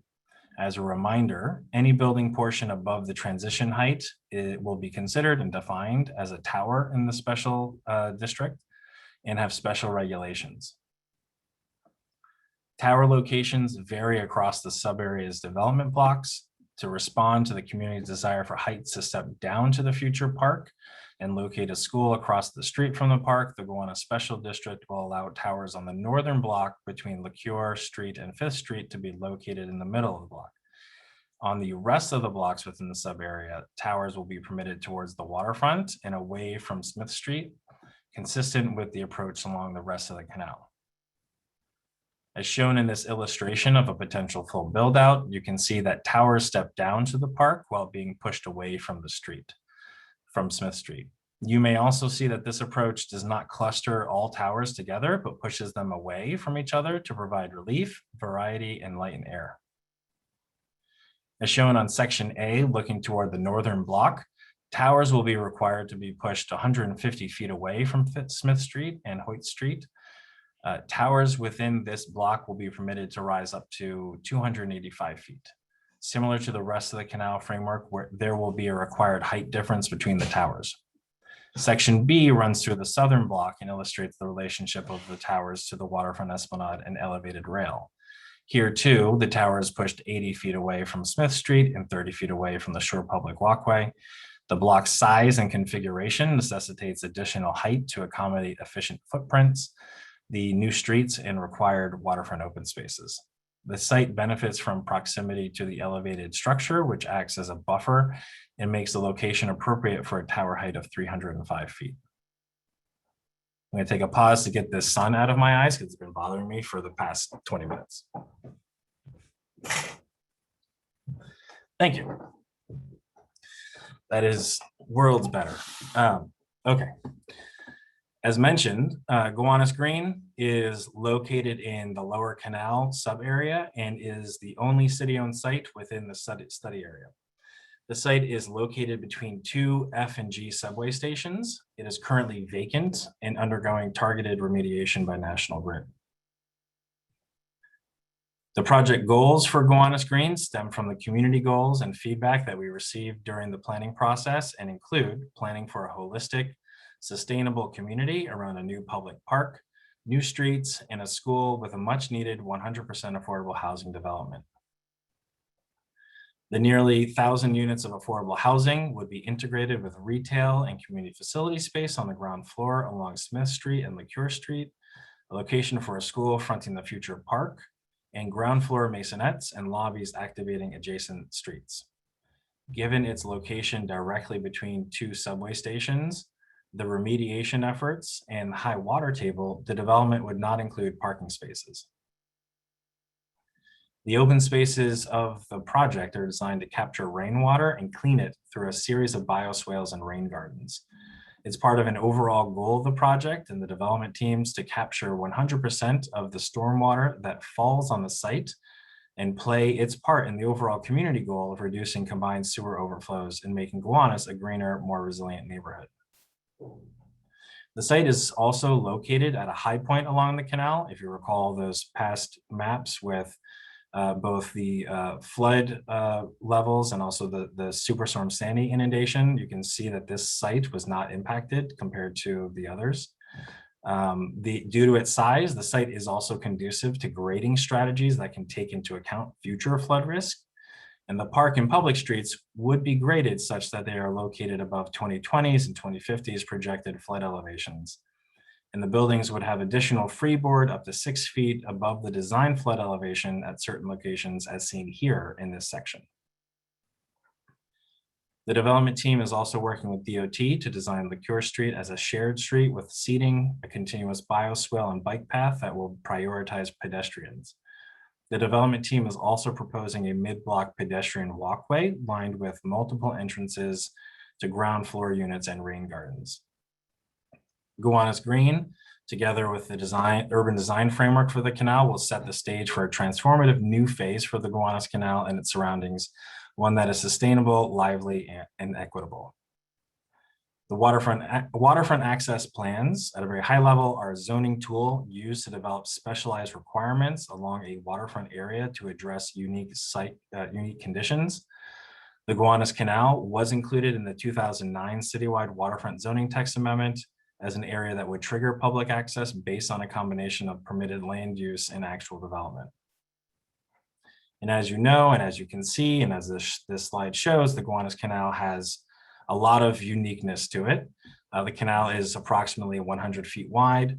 This slide shows a scale comparison with other areas in the city subject to waterfront zoning, such as Inwood and Greenpoint Williamsburg, along much wider waterways like the Harlem River and East River. This difference in scale really highlights the need to tailor waterfront zoning to suit the unique canal geography and built context. In developing the waterfront access plan, something we were particularly mindful of is the two-sided nature of this narrow canal with potential for public access on both sides. We carefully considered what the pedestrian experience would be along a linear network of open spaces right across from each other. We also took into account aspects such as views to and from the canal, the configuration of the canal itself, which shifts south of Carroll and 3rd Streets, and how future public spaces would connect to east-west canal crossings. The proposed WAP provisions are intended to be responsive to distinctive neighborhood characteristics, as well as the Gowanus community's vision for the future of the canal, which we've learned through the engagement process and the public realm working group. The proposed regulations complement community-led visioning efforts such as the Gowanus Lowlands. Here's some guiding principles that shape the waterfront access plan, including adapting waterfront zoning to better suit the canal and promoting a variety of outcomes, ensuring sufficient zoning and design flexibility to address site planning challenges in flood zones, incentivizing strategies that could provide longer-term ecological benefits, particularly following the cleanup of the canal, and planning for sea level rise adaptation. And I would note we have reviewed several waterfront public access area precedents to inform the proposed WAP regulations. So the vision for the future of the canal is to promote a wide variety of design features, from programmed public spaces, community amenities, and active edges to passive open spaces offering respite and natural shorelines edges. This spectrum of examples summarizes what we've heard during the outreach process. The proposed zoning is intended to be flexible enough to facilitate different permutations of these potential design outcomes. And similar to the canal bulk envelopes, promoting interesting and varied architecture, the WAP would support excellence in landscape design. The WAP regulations are intended to work across different scales.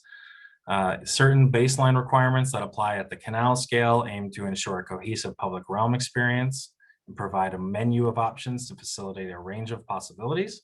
The parcel-specific requirements are tailored to respond to specific locations with unique conditions. And then there's site scale provisions that are focused on providing site planning and design flexibility. As mentioned previously, flood resilience and climate change adaptation approaches are core guiding principles for the WAP proposal. We've reviewed best practices and lessons learned from recent precedents to ensure that proposed zoning does not hinder site scale resiliency strategies. Additionally, the WAP would also include provisions to encourage resilient shorelines through green infrastructure and performative landscape designs for stormwater management. The waterfront access plan would establish locations for public access elements such as shore public walkways, upland connections, and visual corridors. Shore public walkways, typically 40 feet in width, would be required along the water's edge to form a continuous esplanade. For certain constrained parcels, shore public walkways with a width of 30 feet would be required. 30-foot width would apply to shallow or irregularly shaped sites, as well as sites with 2 shoreline frontages, which are generally located on the west side of the canal between 3rd and 5th Streets and on the east side north of 1st Street. The deeper sites on the east side of the canal between 1st and 3rd Street would have the standard 40-foot requirement. Where public streets do not lead to the water's edge, and there are some, upland connections would be mapped at the prolongation of the existing street grid to enhance connectivity. The WAP would require visual corridors from 3rd Street to the canal, as well as the extension of Nevin Street discussed earlier to improve visual access to the 1st Street turning basin. And visual access to the basin would also be required from 3rd Avenue at the prolongation of 1st Street. Over half of the parcels along the canal would trigger a supplemental public access area, or SPAA. SPAAs would be required to be located adjacent to street ends or as widened portions of the shore public walkway. The option to place the SPAAs closer to street ends would provide opportunities to enhance entrances to sites, whereas the widened shore public walkway option would allow for an expanded esplanade condition. As mentioned previously, the 1st Street turning basin is expected to be restored as part of the overall canal cleanup. The basin would be approximately 50 feet wide and tapers to a narrower width towards the eastern end. The WAP would require public access with a minimum width of 20 feet along the turning basin. These areas would have design requirements similar to the shore public walkways with seating, planting, minimum lighting, and signage. In order to ensure continuity of public access across waterfront sites, the WAP would require street ends adjacent to waterfront public access areas to be improved as upland access, connecting to adjacent shore public walkways and public sidewalks. The WAP would include requirements for circulation paths, planting and seating, and DCP is working with the Parks Department and DOT on a memorandum of understanding specific to street end segments. In this section, I'm going to walk through some of the highlights of the proposed WAP provisions that typically fall under one or more of these objectives. Encourage variety, activation, and quality design, incentivize community amenities, and promote resiliency and sustainability. And as we go through the next few slides, they will note which of these broader goals we're aiming to promote. Through precedent research, we learned that there is a real need to right-size the minimum planting requirements, particularly for added flexibility to accommodate different design features and programming. A lower planting requirement also provides the ability to more easily mitigate grading challenges for sites in flood zones that may include bi-level esplanades and ramped pathways for accessibility.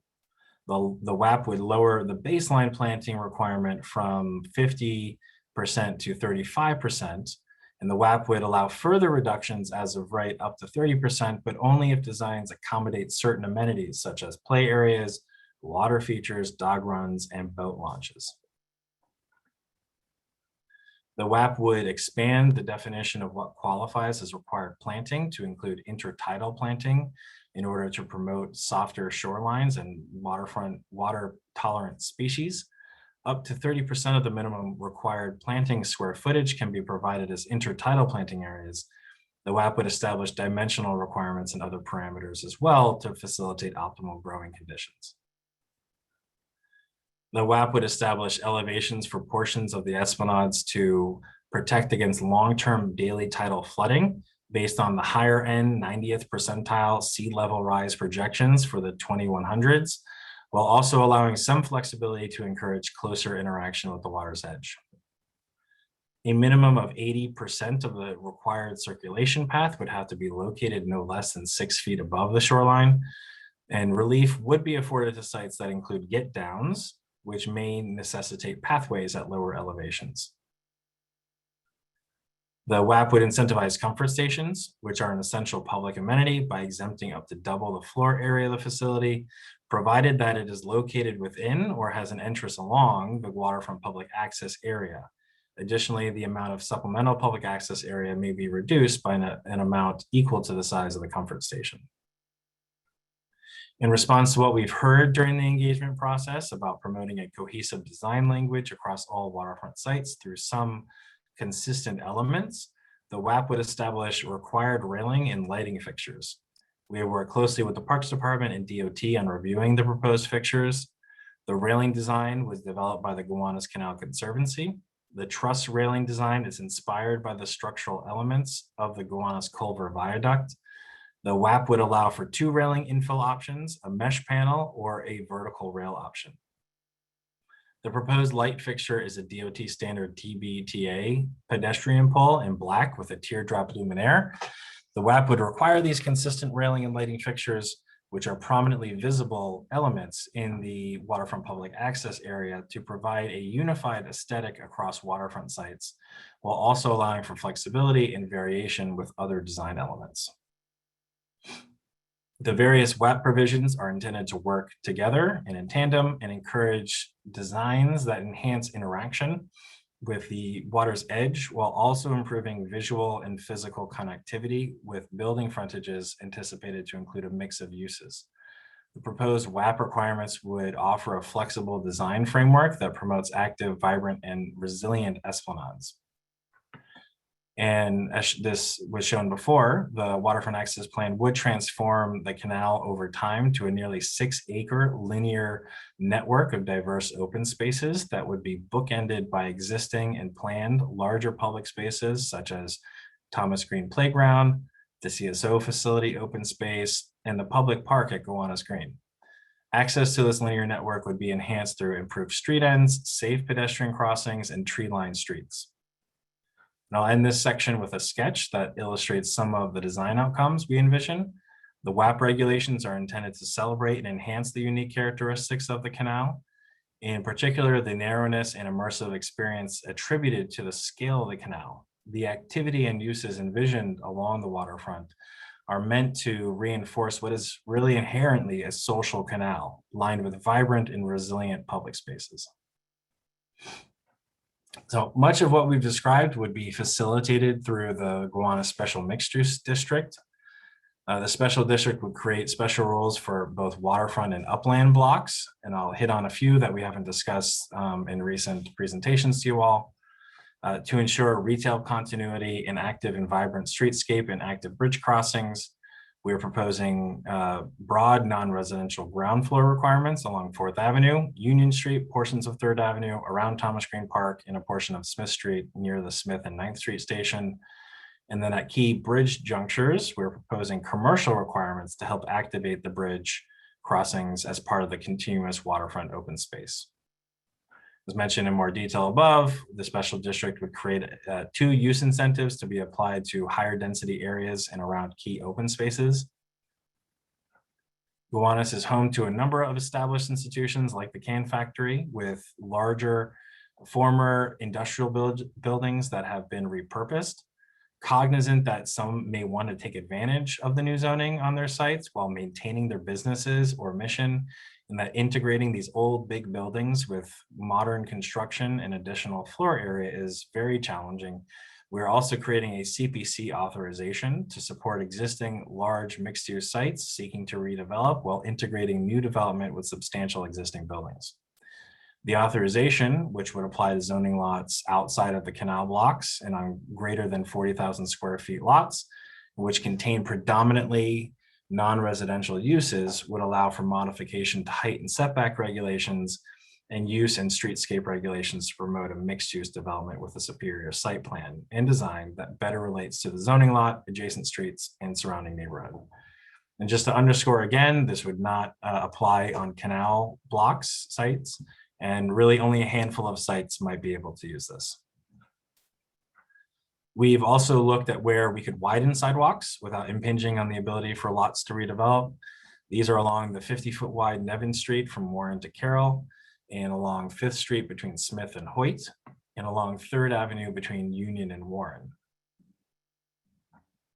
To address site and environmental conditions, encourage a more vibrant, active, and safe streetscape, and encourage alternative modes of transportation, we are proposing to eliminate parking requirements for non-residential uses, reduce the market rate housing requirements to 20%, and increase the cap allowed for car share vehicles in developments.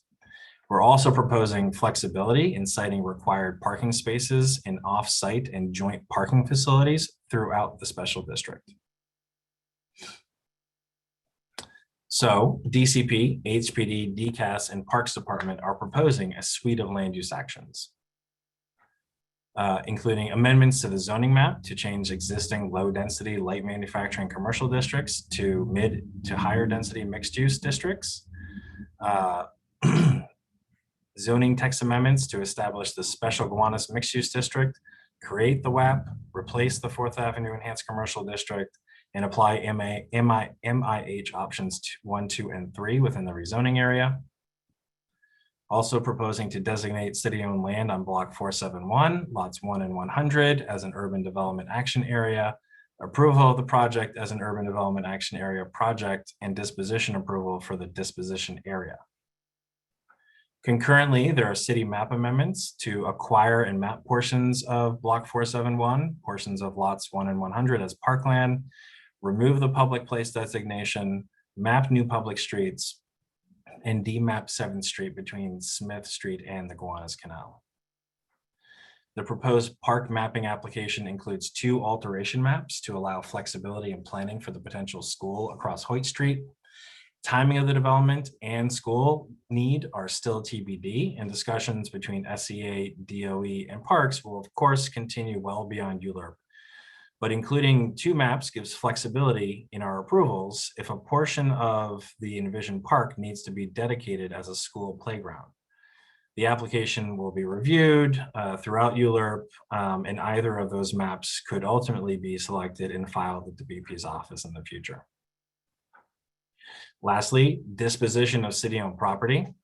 DCAS, on behalf of EDC, who is acting as project sponsor, is seeking approval to dispose of city-owned property in the form of 1 or more easements located at 276 4th Avenue.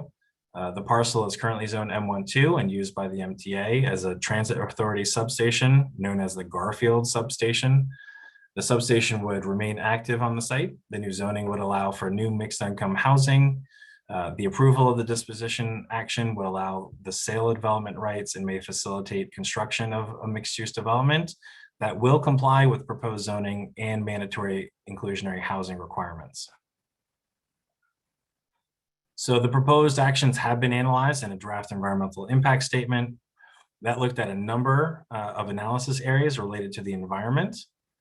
Of these, the draft EIS found potential for significant adverse impacts in the following categories: community facilities, open space, shadows, historic and cultural resources, transportation, and construction. And mitigation measures, as is pretty typical, will be further studied between draft and final EIS. And so we're at the end, and I would like to take a step back because there's a lot there, a lot of details, and we went from what the proposal is to what the actions are that would facilitate, the proposal. And we've heard this, and I think taking a step back is important because while we are truly here for the details and they are important, we should be clear that these are just means to an end.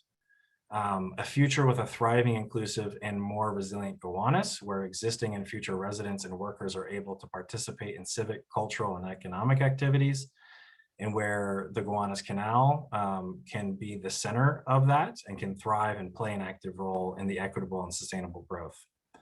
And taking one step further back before we end this, what does that actually mean? It means altered paths for generations of people, children, adults, compounding for years. Thousands of people that would otherwise not have a home or would move into crowded units or move out to either gentrifying neighborhoods or into greenfield sprawl in a different state would find a home, a respite, a community in Gowanus. People of all backgrounds, increasingly, hopefully different backgrounds and beliefs coming together to do life, together, to share in the joys of family, friendship, childhood, to share in the sadness, the hurt, the pain of life, and yes, death. But today, none of that is possible. The current zoning institutionalizes the status quo from the 50s and 60s. It keeps us from a future with more people to make and share life with. It holds onto years of decay. It keeps existing brownfields from being remediated and infrastructure from being upgraded. And it keeps newcomers and others out from enjoying the life-changing benefits of growing up in a diverse neighborhood of opportunity near jobs, schools, and stable housing. And to make that shared vision of a mixed-use, sustainable, and with thriving Gowanus a reality, we are proposing these land use actions for a 82 block area. Thank you, and we're here to take your questions. Thank you. So first of all, I think I can speak for everyone on the committee by just saying that this obviously reflects a lot of time and effort and care, and that is evident in the proposal and in the presentations you've made in the past. And so I just want to recognize that and thank you for coming here today.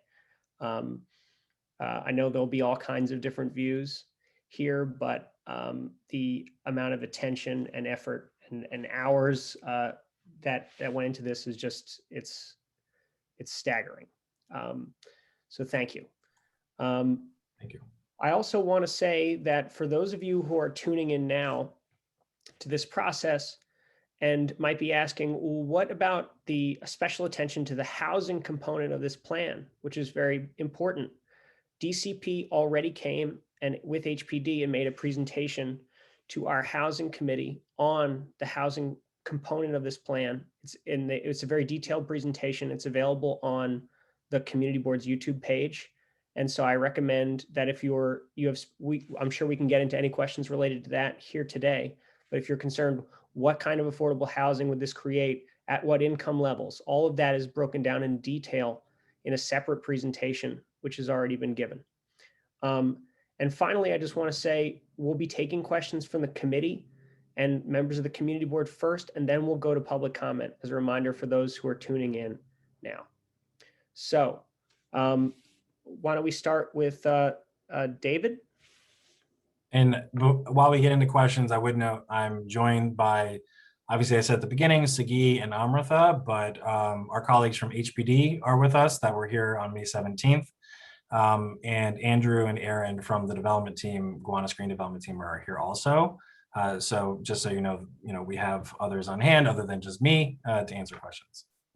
Thank you. And I'll just say I'd ask members of the committee and members of the public to just use the raise hand function when you want to ask a question. And that's how I'm writing down the order that the hands go up, and then that's how we'll call on folks.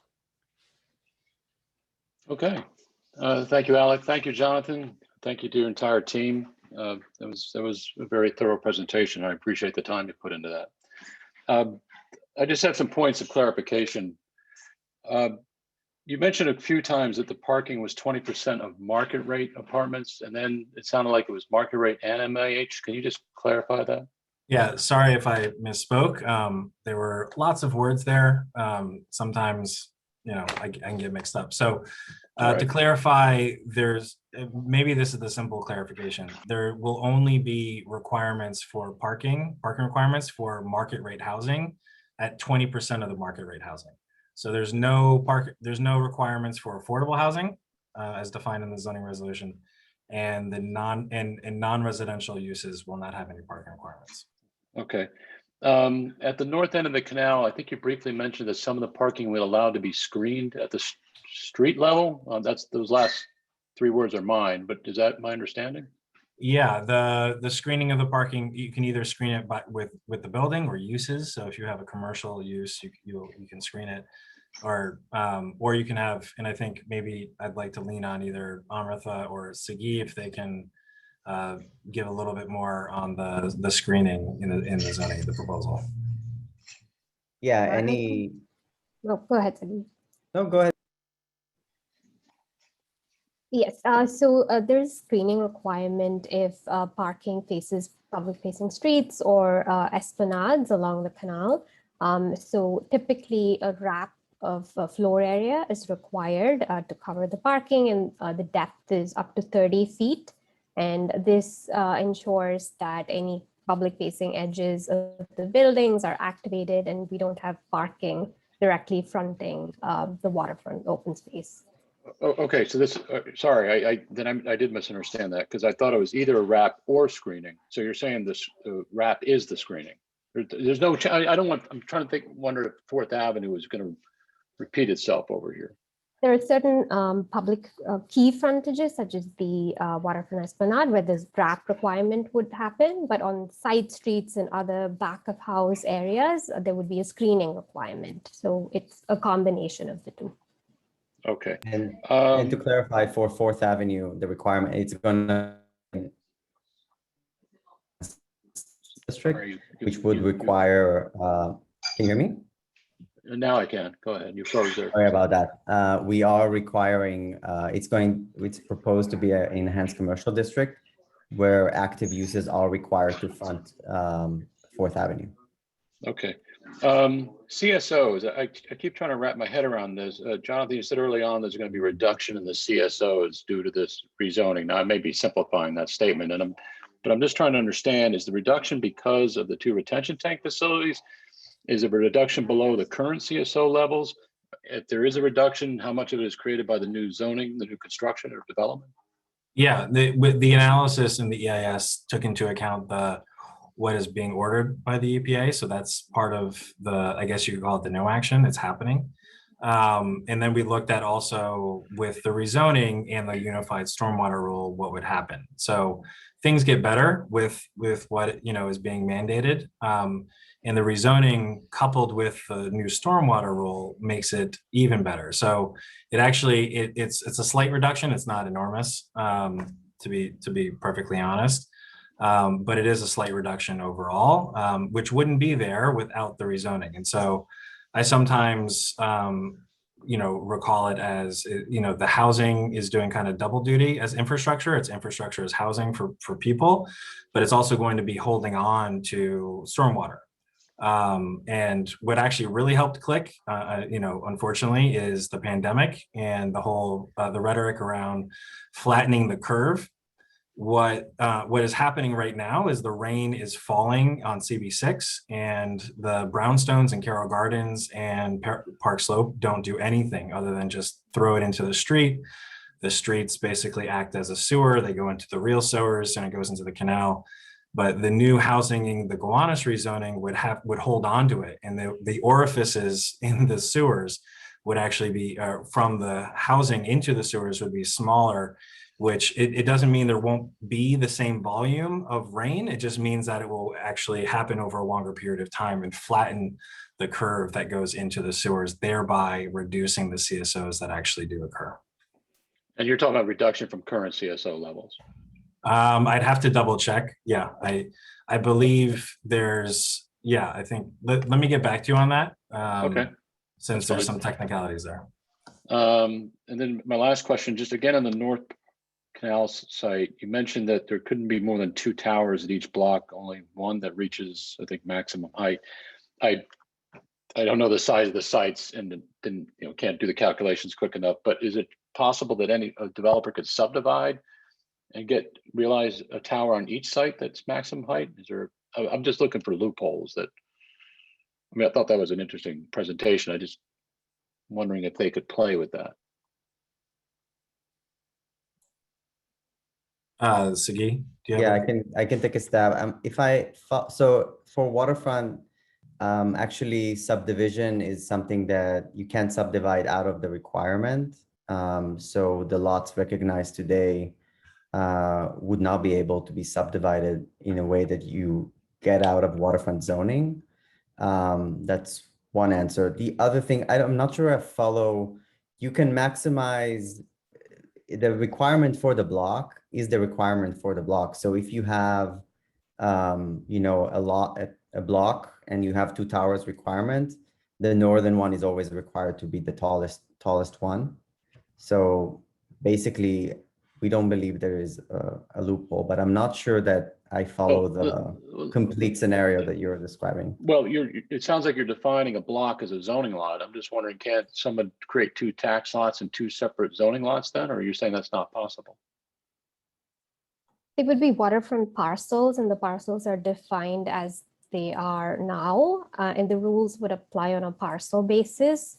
And I understand with ownership, it's slightly different, but because of the configuration of the sites and the fact that they're around 200 feet wide, having a full block is more efficient, and we think chopping it up is less efficient. So just the geometry of the sites alone serves as a disincentive to chop it up, if that answers your question. Well, it does. I don't want to take up too much more time or any more time. I just want to say developers are the kings of efficiency. So if there's a way they can get more efficient by subdividing, they'll figure out a way to do it. So David, I think we don't think that'll happen for different reasons, but we can get back to you on the hypothetical. If somebody were to, and they use the zoning as proposed, what would happen? And we can give you that information. We can get back to you. I'd appreciate that. Thank you very much. Sure. Great. So in an effort to move through as many committee members as possible, let's all try to do a follow-up question, and then we'll move. If you want another round, just raise your hand again. Glenn? Thank you. I just want to say that in the 15 years I've been dealing with city planning, you have a lot more options available, which is impressive. I think it might take another 10 years, perhaps, before I see what I need to see here. I have a lot of concerns, but I think other people will discuss the ones, about affordable housing and the mixed use incentives versus mandates.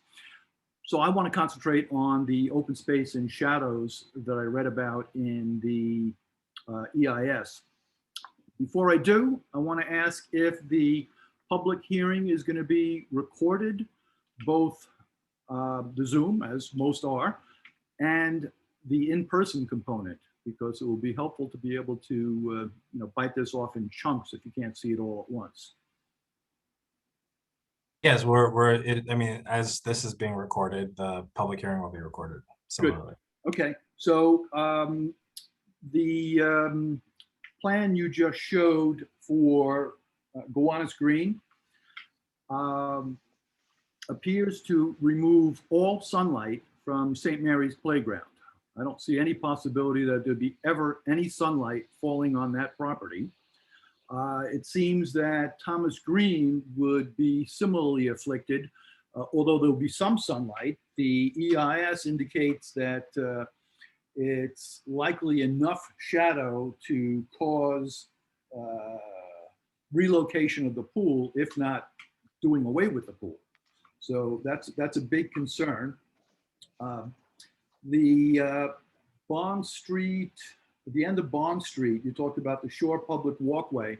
I know this came up at the parking, there was clarification about parking and whether it will, it only applies. Okay, I'll go back to the Shore Public Walkway at the end of Bond Street.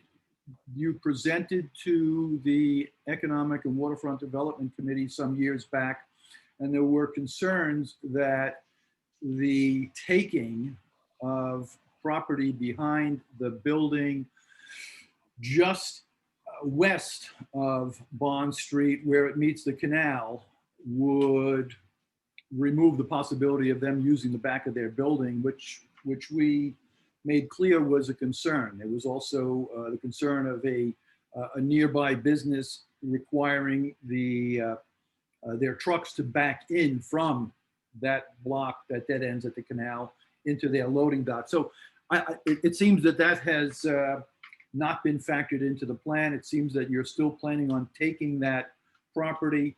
And then right across from Bond Street, there's the never-ending jazz club that we're all going to eat at twice a week that has never come to fruition. I don't see how you can continue that there because the building is not big enough to allow a 30-foot passageway.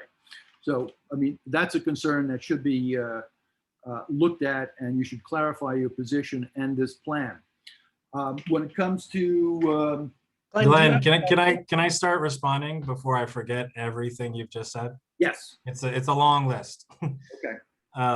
And sorry, I cut you off, Alec. I didn't mean to. It's really only the one thing, that Bond Street, and then I had one other question. Oh, I mean, okay.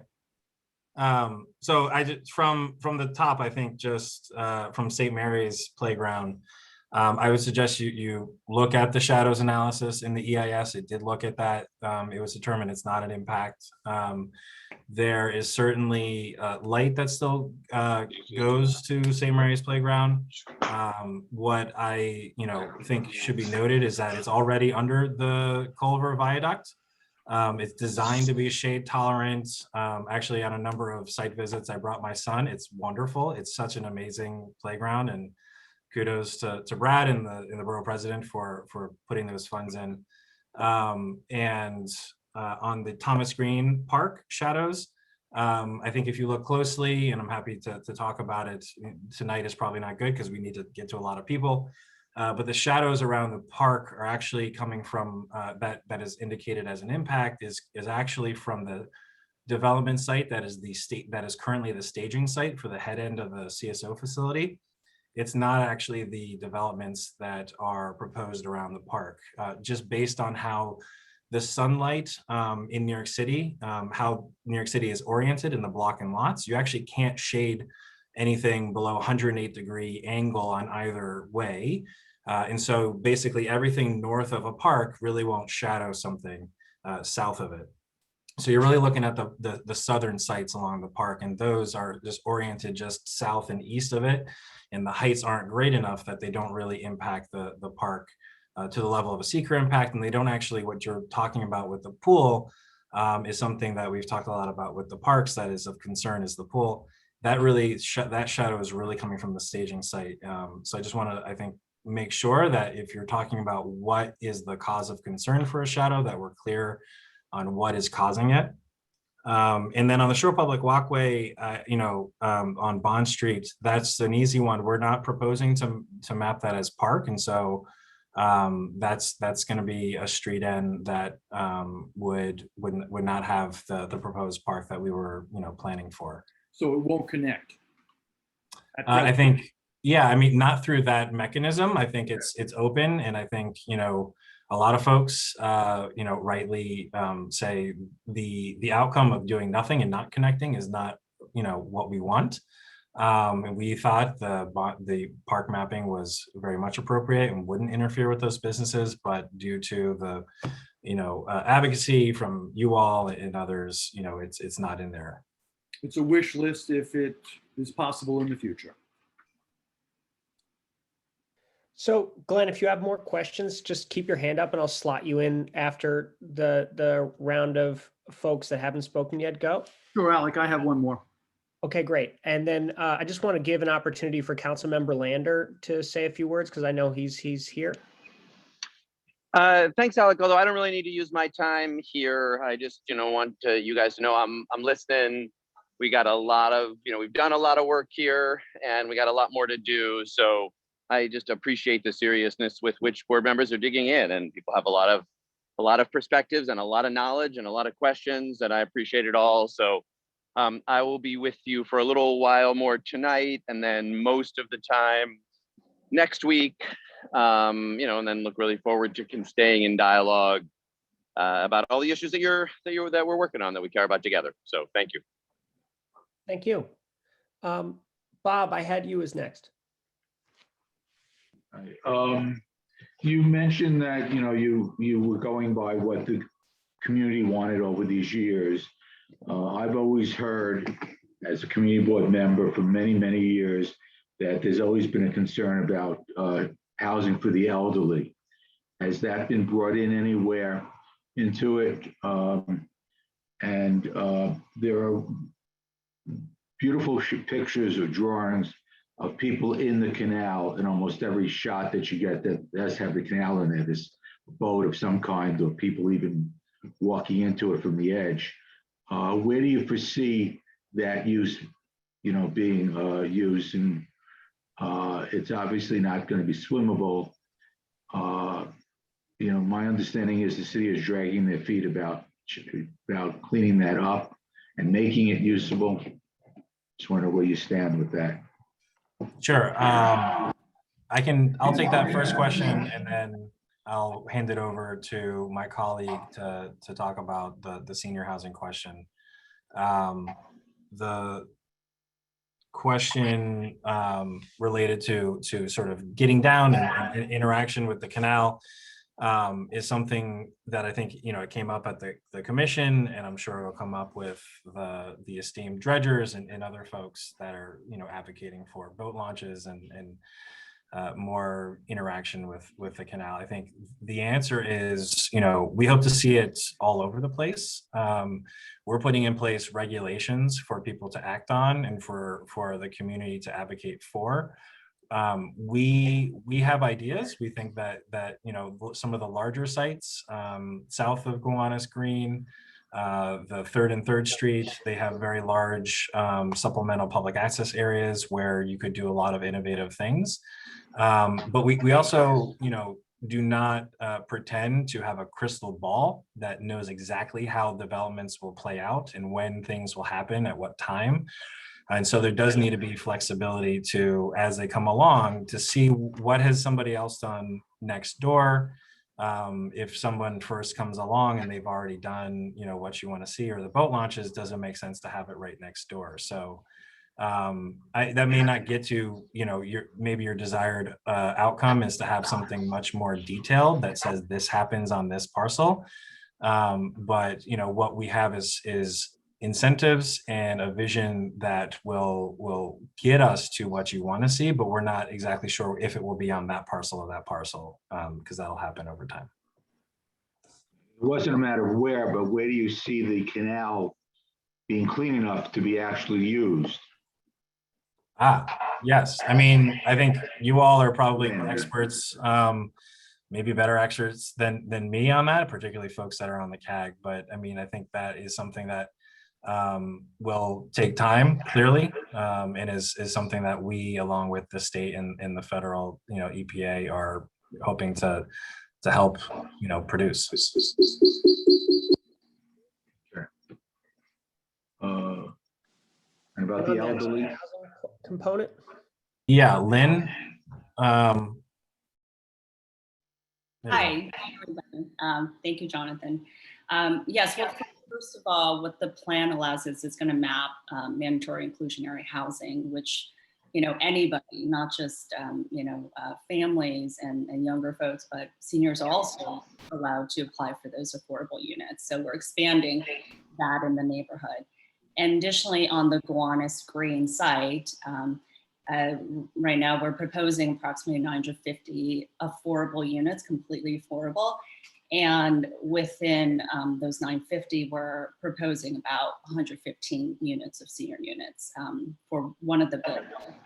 So in that building, we built under our affordable senior housing program. So that would also come with accessory services that would serve the seniors of that building.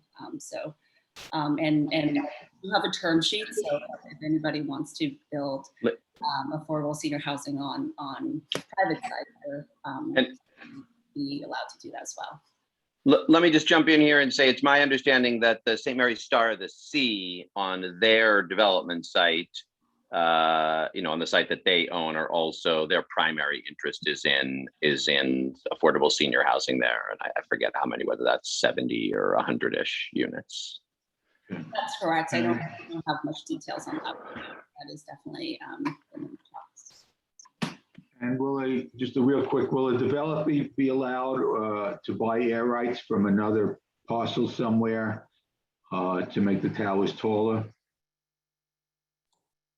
I mean, there's a baseline. Let's make sure, can people mute? Just, I'm getting a lot of feedback, sorry. I mean, there's a baseline allowance in zoning where people can merge zoning lots, and that's a form of making your site bigger, so you have more square footage, and the proposed FAR could garner more. but there's no special air rights sort of provisions that allow for people to, sell or take things from all over the district. And for the most part, the envelopes that we've included here in the FARs, they really sync together. And with the sort of bulk and envelope regulations, there's a certain sense of predictability that you can have comfort with. Thank you. Joanne? Thank you.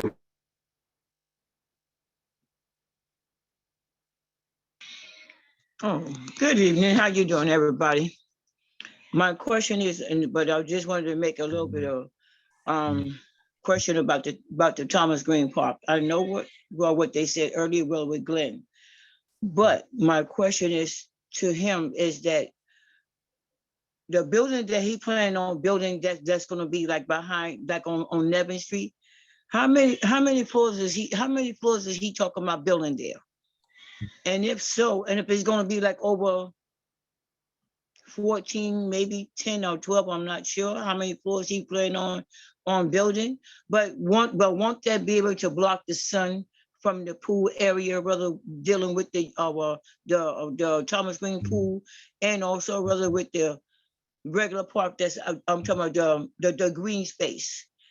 Then it won't be no sun rather for the trees and the grass and other flowers to be growing if they build a high rise like that. Sure. So Thank you. Sorry, go ahead. Did you have more? I didn't want to cut you off. Okay, no, but I just wanted to, that was my question. And also too, it's not just only NYCHA people that uses the park. Everybody uses that park. I mean, from every direction, okay? So it's just not NYCHA. Yeah. And also my next question, I had 3 questions. And then my next question was that you said that you came out and then you talked to all of the TAs about all this rezoning and stuff. Yes. When was this? Over the past 4 years. Yep. Okay, because see, I live in Warren Street, and this is why I'm asking that question, because I haven't seen a rezoning meeting. Yeah, Warren Street was, as you probably know, was extremely difficult to go to and meet with. We tried reaching out, and there was a lot of leadership issues, as many people know. Up until recently, their tenant association meetings were not meeting regularly. So we came to Wyckoff and Gowanus houses whenever they met, and yourself and many other NYCHA residents were also included in the working groups and broadly the other meetings that we've been to. Oh, okay. But you're right, but you are correct, Joanne, that Warren Street we tried, and I think we even reached out to a number of people, maybe yourself included. No, it was the old TA. That's what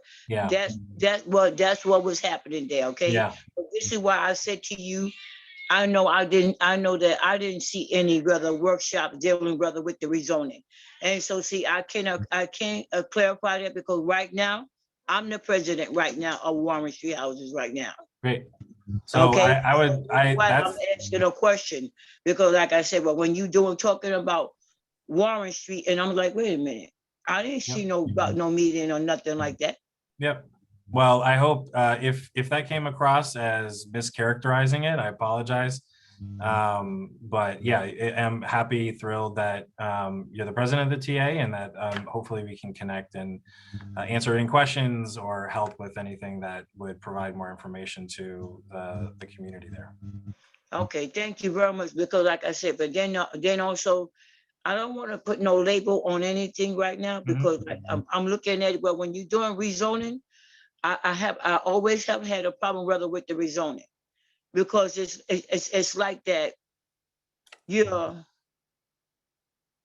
dividing us instead of bringing us together. You understand what I'm saying here? I'm just telling you from my point of view of it that I'm looking at it. Okay, that instead of us coming together, we are being divided. And that's what rezoning is looking like. I look at it as that. Okay, and then I'm saying that now by us having this meeting, I would appreciate though if you could come by, rather one day, and then we can have this rezoning meeting so people can understand rather what it is and what are you doing. Okay? Certainly. Yeah.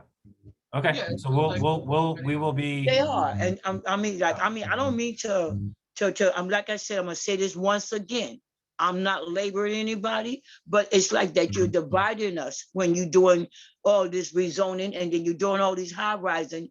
You're blocking out the sun, rather from the people that they're used to. The issue with rezoning is it shows. Oh, this is my daughter that's speaking right now. Here you go. Hi. Hi, my name is Tiffany. What we have noticed with the rezoning lately, it has been that NYCHA and low income housing has been let's say phased out of the situation to where they're no longer able to go to certain schools that they were zoned for before. And now they're pushing them further and further into urban areas where the school system isn't adequate. There's not adequate jobs and stuff like that over there. So it is a big difference because we noticed it when they did the rezoning to 4th Avenue in regards to PS 133. Children that used to be able to go to 133 no longer eligible because it's not in their zone school. So that's what our biggest concern is in regards to schools. So just for clarification, we're not talking about the school line rezoning, but the point is really well taken. And Jonathan, I wonder if you have some answer to some of Joanne's questions.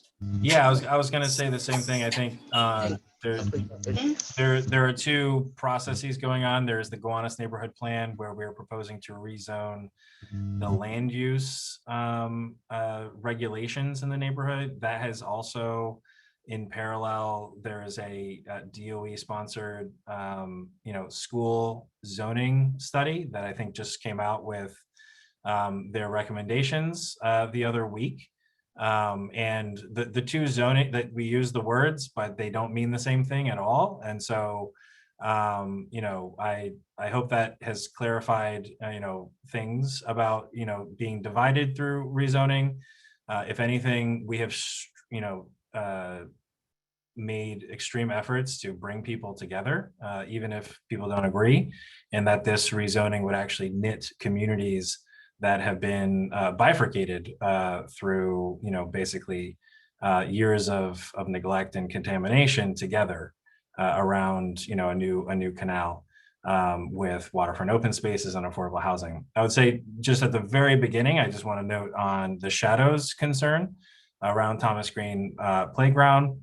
Again, back to, I think, Glenn's original comments about, the impact. There is an impact on the pool, but it is from the shadows on the canal, or the canal development sites are actually casting a shadow on the park, and that the actual developments that are right adjacent to the park actually don't impact the park from a shadow standpoint. It doesn't harm in the seeker sense, the environmental review sense, the pool. It also wouldn't affect the vegetation. So the trees, the only trees at the moment in the neighborhood are really around Thomas Green Playground. And that's actually another added benefit that we haven't talked about yet, but that all new developments would be required to produce and install brand new trees at essentially every 25 feet. And so we're talking hundreds of new trees throughout this area that has really no trees at all in Thomas Green Park. But the shadows would not impact the vegetation and the ability for things to grow in the park. I think you're on mute, Joanne. Oh, okay, thank you. That's what I was concerned about, because like I said, but when the children are there and the adults and then plus the seniors, they come really for some of the sunlight. Most of them do not even come outside that often, but when they do it, because they have their grandkids with them, and then they want to bring them to the park and let them have a good evening. And so that was my main concern right there. And also one more question. But when you doing on application rather for these new apartments that's going to be going up, how much is going to be how many apartments are going to be allocated rather for low income our residents? Well, I hope I'm saying this right. I mean, like how many oh my God, how many apartments is going to be geared to just low income families that's right at the No, Right at the listen, beach? no. Am I saying that right? What percentage of the apartments in the building are going to be allocated for low income families? Okay, wait a minute. Tiffany's saying this better than me. Go ahead, say that, girl. Hurry What up. she's trying to say is what percentage of the apartments in the building are going to be allocated for low income, not affordable housing, because affordable housing and low income is two different things. And I know everybody pushes affordable housing, but in actuality, it's not affordable to your average person. Thank you. That's what I'm trying to say. Sure. I think I'll take a stab at that, and Lynn can correct me or add anything. But one, I would say we gave a presentation on May 17th that outlined a lot of this. And from those slides, I think you get a lot of answers. The high level is it sort of depends, because the rezoning would require a percentage of the building to be affordable, but the actual levels of what people are paying in rent that is a percentage of their income. Can vary by the development. And so the lowest of the low incomes, it depends on sort of the mix of units, the size of the building, and et cetera. Did I hit that right, Lynn? Would you correct me anywhere or add anything? Yeah, and I think that has to do with, the private sites, right? So that's with mandatory inclusionary housing mapped. But on the public site, on the city-owned site on Gowanus Green, half of those units, half of the 950 that we're proposing, will be affordable to individuals and families making up to 50% of the area median income, which I think today for a family of three, others from HPD who have the AMIs a little bit more close to their hearts, but I think it's about 50 or 45,000 a year. Is that? And Lynn, can you please also talk about the income levels at 40% AMI, which I know is a big piece of many of the MIH options that are on tap here? Do you have those numbers at your fingertips, the 40% AMI options? Michael, do you have? Yeah, I could speak a little bit to the incomes that would be served under mandatory inclusionary housing, but a significant portion of the housing units created through the mandatory inclusionary housing program would be affordable to households. A household of three earning around $42,000 a year. And that could include rents that are ranging from around $700 a month for a studio up to around $2,000 a month for a two-bedroom, but for slightly higher income families. So a big range within the affordable housing units. But to the question, the vast majority of the affordable housing units created through this rezoning would be for low-income households, not affordable housing, as folks say, but for higher income. This is the vast majority would be for low-income and extremely low-income households. Alec, can I? Very much. Come on in. Yep. Alec, can I jump in here 1 second? Yes, please. Because first of all, there is something that I think it's important for the community board to think about opining on, because there are different options under mandatory inclusionary housing. Two that really maximize the low income units. The option that is 25% of the units at or below 60% of AMI, with at least 10% of that 25% at or below 40%. And then developers, there's also an option which would be 20%, but all at or below 40%. And it has been my assumption from listening to people over the years that, and then there's a different option, which is a more moderate income option, 30% of the units, but an average of 80% AMI. We've always been under the assumption that we're ruling that one out, that what the community wants is the two low income options in MIH. But that is a decision, the way when city planning proposes it, they just map MIH, and which options ultimately get decided at the council. So I just want to flag, like, this is an area where the community, like, we've kind of all been assuming we're going to do that, 25 at or below 60 with 10 at or below 40 and the 20% at or below 40. But that's a thing for the community board to opine on and make sure that that's actually what people want, that we want to rule out what Joanne rightly calls that kind of higher income affordability. And then I'll also just say that on this question of future school site, there is this conversation underway now about how to use the new school seats that are at PS 32. But on the question with the new people, the new kids that would come into new development in the Gowanus rezoning, not just having enough school seats, but how do we have a long-term plan so people can continue to go to neighborhood schools so that those schools will be integrated over time. That's also a really appropriate thing for people to say. That's important to us in the ways that Joanne and her daughter did, and to put on us how to, how to make plans to try to make sure that happens over the next period of time. Thank you, council member. And for members of the committee, I think this is one of the things that yes or no in our recommendations, we're probably going to want to have something to say about. Joanne, if you have follow-up questions, just re-raise your hand and then we'll get to you. I just want to get to some of the other committee members. Jerry, I had you next. I am going to pass since two of the items I had were already discussed, and I'd like to hear what some of the public has to say. So I'm skipping right now.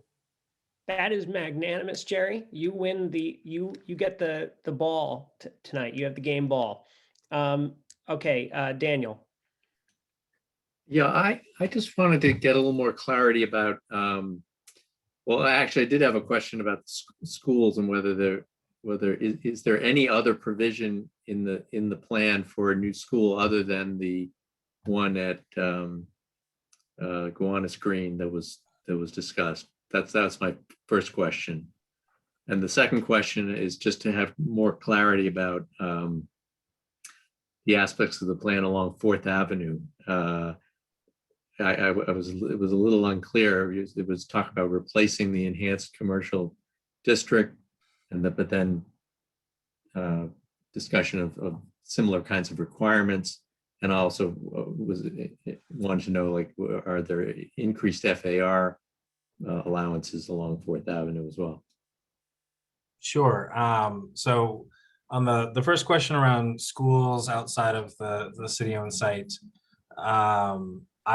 we didn't go. So yes, we have a very innovative zoning tool to encourage on the private sites to take up and reach out and show interest to the city and the SCA in negotiations for schools as they're needed. And essentially, we actually presented on this in the fall. And so just because we know we have a lot of questions to get to, we put it into the appendix in case we needed to go through it. And I'm happy to do so if needed. But in the interest of time, I would say, yes, we have included that because just the city-owned site is just one site, and there are many other sites. And I think we had this question from, I think, David Briggs and some other people a couple of years ago about, how do you project for school-age children, and why don't you build schools now and have them waiting for the kids to be born and for people to move into the neighborhood? And the answer then was, that's not a good use of taxpayer money to build them. And also our demographic projections are things that they're constantly updating.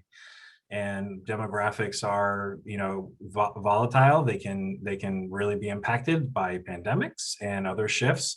And so we have one idea of how many kids we need, and we've analyzed that in our EIS, but it's also another thing to say, we may need less or we may need more. And so what we put into the zoning is a tool that would encourage mixed use developments to include new schools as they're needed, through basically exempting the floor area of a new school within that building. So they would include it. They would get a little bit more height as well. Sorry, you shifted around on the cubes, and that is the way that we're incentivizing. That's the short of it. And so there is a presentation, and there's more on that if you want, and if you have questions, feel free to reach out and we can get into some of the nitty gritty there too. Jonathan, about how many sites is the school tool mapped on?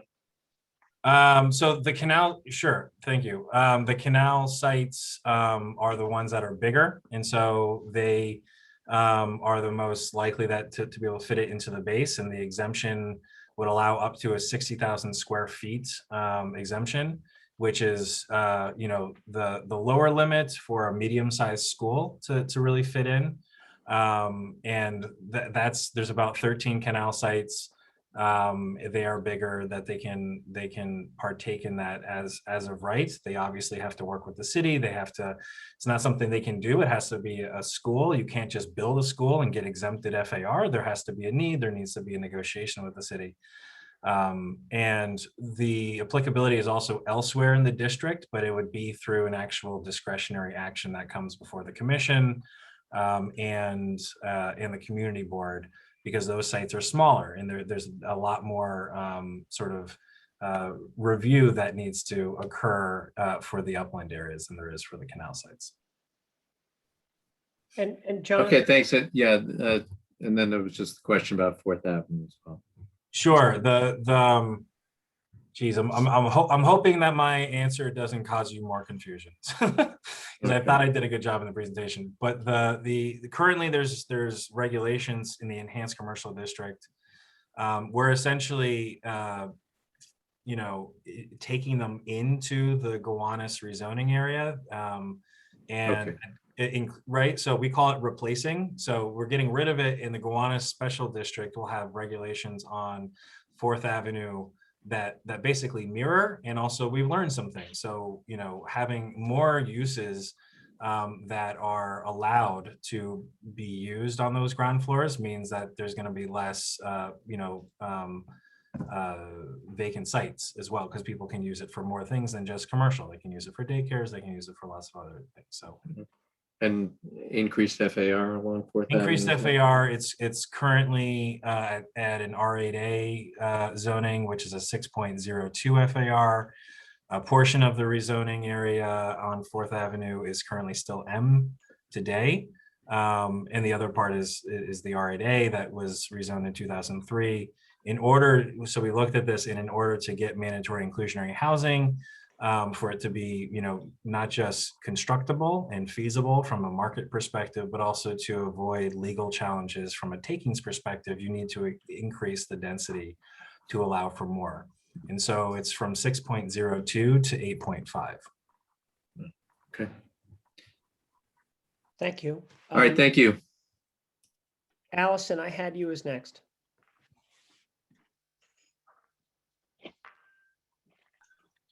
Hi, thanks. And thank you for the presentation, Jonathan. I know, it looks like you've done an amazing amount of work, and I commend you for that. But I have a question, and my main question is really about mixed use and the incentives. And I have a question about this in general. It's not really specific to the Gowanus plan, but since the Gowanus plan is relying heavily on mixed use, I don't think it's, from my observation, mixed use doesn't seem to really work, and that the markets tend to really drive developers to build to the highest return, of the uses that are, that are being proposed, and and that use is typically market rate residential. So, I have a few questions. Has city planning ever done follow-up studies on other MX districts to track like what uses are actually developed, like long-term? And, and secondly, are there any mechanisms that would require a certain mix of uses, instead of just incentives, but like actually require it? For example, I don't know, just like saying, that residential use would be limited to 70% of the total buildable square footage per lot or per block or something like that, Yeah, the great questions. I would start answering, I think, from the reverse order. Maybe that's a good idea, maybe not, we'll find out. We had this was something that came up, and I see Ariel is actually right next to you on the boxes, and we've had many discussions of this, and it came up with Paul and a lot of folks in our working groups, and that was one of the reasons, and where I mentioned it in the middle of the presentation, that there's a real fear of, incentives not being enough, and why can't we just require non-residential and get it? And that's something that it's not, a secret. That's something that, our agency does not believe is good to require things, especially when they are hard to mix and match. because it means you just don't get anything, right? It's extremely difficult to going back to Daniel's question about MIH on 4th Avenue, we have to increase the density to make just housing, and that usually fetches higher rents to sort of cross subsidize for affordable units. But going back to sort of some of your root questions about requirements and how we looked at this, first, we did, while the Gowanus process was ongoing, we were also working in the Brooklyn office, because we're very busy, the North Brooklyn plan, and also the M-Crown study and framework. And we essentially commissioned, we did ourselves an analysis that I think the PDF is termed, how can mixed use, buildings basically work? And we did an analysis, we looked at this. We actually included a site just south of Thomas Green Park as one of the typologies.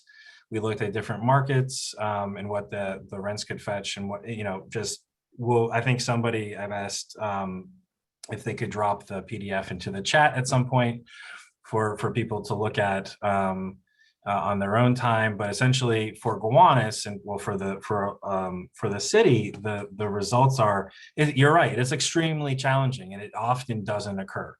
It's usually because of the mixing of more heavy uses. It's very hard to put them stacking the cores. They have different needs. There's conflicts.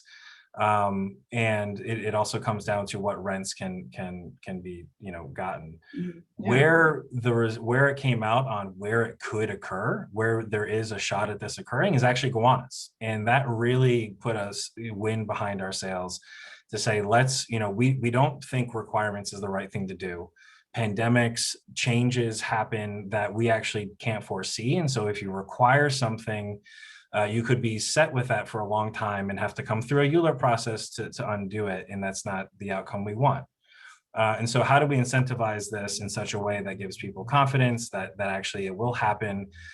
Because there's a real opportunity here to do mixed use in a neighborhood that has a stronger market. And so we also did that while we looked at a couple other neighborhoods. One that comes to mind at the moment is actually, in my neck of the woods up here, Dutch Kills, outside of Long Island City. It was an early, MX rezoning in the past, I think, 15 years. It doesn't have the innovative, stuff that we've produced for this plan and rezoning. What it did do is it had similar to stuff that we're using here. There's a parity between the non-residential uses and the housing FARs. And the flexibility has meant that developers have built, light industrial, non-residential uses on the first and second floors. What's interesting is that they built it even when the market wasn't there. And I think that's actually something to sort of chew on and digest, that people took it, and it's slowly, that neighborhood, I don't know if many people are familiar with it, but it's changing. There wasn't a lot of activity there. There wasn't a lot of reason for people to go there. And so, but they did take on that non-residential use, that MX part, in anticipation. So they took a chance on it, which I think at your beginning of your comments, I think you sort of hinted at that it's challenging because people don't like to do things on spec. They want to know that they're going to get their returns. And so we are both heartened by the fact that has occurred in some neighborhoods like Dutch Kills, and also the fact that in our market analysis that Gowanus is one of the places where this could actually occur. I mean, I hope it works. I mean, I'm just curious why you don't think that requiring something, Sure. certain or something is feasible. Yeah, so we do have actually, in one of our commissioners is pushing back on us on this, which is interesting. That we do actually have on 4th Avenue, 3rd Avenue, Union Street, the bridge crossings around the park, and Smith Street, ground floor non-residential requirements. So that's actually a pretty good swath of the rezoning area that has a baseline non-residential requirement that we believe will stack nicely with the non-residential use incentives. because it's a strong market and they have to do the ground floor, we believe we're going to get a lot of sites that actually do multiple floors. Okay, well, thank you. I mean, I hope so. Yeah, no, I mean, this is the stuff. This is what we worked on for years. I mean, and along with the areas, you know, the multiple blocks that we're not even, you know, focusing any residential on, the side streets are M only. So that's a requirement in a different way. You're required in those side streets to do non-residential. So. Okay. Thank you. But thank you. And if you have any other follow-ups or questions, we have done a lot of thinking, as you can kind of see, and happy to share more if we can. Great. Thank you. Ariel? Oh, hi. Okay. Thank you. Thank you for asking that, Allison. That was one of my questions. I do think that there has been a pretty thorough study of Greenpoint, Williamsburg, and MX does tend to go towards residential if it's not required. There are a couple other hopes in this that always worry me. The hopes for the comfort station, which I know that's a huge lift for some, you know, who's going to take care of it. Unless we do parks along the whole waterfront, or there's a way that to include that. That was a hope. The hopes for the I think someone mentioned the lowered areas along the bulkhead. So some of these hopes and the mixed use, I wish there was a little bit more strength behind some of those. Another one is on the parking, 20% required, which is less, I guess. I'm not sure what the standard is. I know in parts of Manhattan, it's not required as a 20% max. And I'm wondering why we couldn't do that here. I know I've heard you, Jonathan, say over and over again how this is what we're doing in Gowanus. We're going to be really try to do away with that. So I would prefer to see the 20% parking requirement be maximum, let the developer decide, so they could use that for other things. My question is about the 4th Avenue. I think it was 4th Avenue. You said the lot that's the MTA lot. I saw that and I wasn't really clear about how much square footage that was and why, as city-owned property, that wouldn't be like similar to public place. You wouldn't do 100% affordable. Sure. So I think, hold on, let me just take the notes.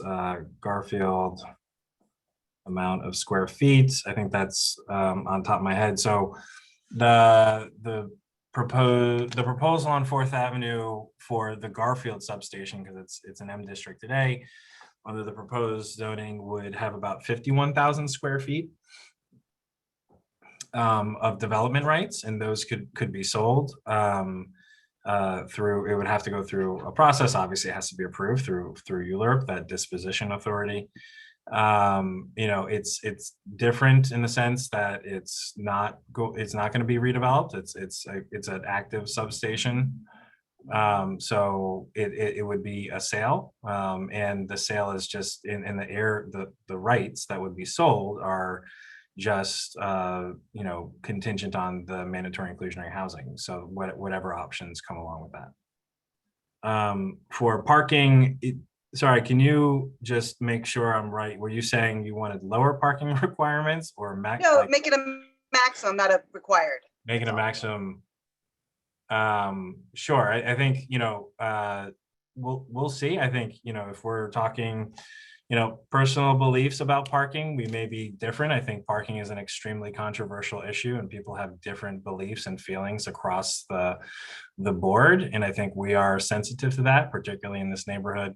What we looked at was, and what we heard was that sort of broad spectrum of feelings and beliefs. What the 20% requirement would do, coupled with the other provisions of parking in the special district text, really what it means is that the canal sites are the ones that are going to have where the parking is going to be. Most of the upland sites would not be big enough to really trigger that 20%. They can waive out of it. And so the canal sites, which is good because they have high water tables and they have remediation efforts that we do not want to stunt. And the canal sites are really the sites where you're going to have a big enough, area that would trigger the parking. And it's also the place where you want the parking. We have along the canal, we have street ends, and we do not want people are going to drive, regardless of how we don't want them to. We want to give them other options, and Gowanus has multiple modes, and that's great, but people are still going to drive, and we need there to not be a parking apocalypse, right? So having some spaces at the end of near the canal and these larger sites also makes real transportation planning sense. And so the 20% is really kind of a, I think I said this before, sort of a sweet spot for our sustainability goals, not encouraging people to own cars, but we do need some amount of parking so that it works. I have one more question, but I'll leave my hand up. Oh, why don't you just ask it now, Ariel? Then we'll go to Glenn, and then we'll go to some of the public comments I've received, and those who have their hands raised in the public portion of the meeting. It doesn't necessarily need to be answered right tonight, but on the there's a lot of discussion about CSOs and about that they're going to be taken care of by that way that the construction works and the new plan by DEP. But with the residential, like sewage, the regular day-to-day sewage being, whatever it is, 12, 13 times more once it's built out. I don't know that I saw how that is actually if you track that all the way back to whatever sewage treatment plants are going to. Has that been, are we clear on that? Because the only mitigation was about low flush toilets as opposed to like something a little bit more concerned about that. And I know that's going to be a big issue down the line. That's why I don't want to necessarily take a lot of time here today, but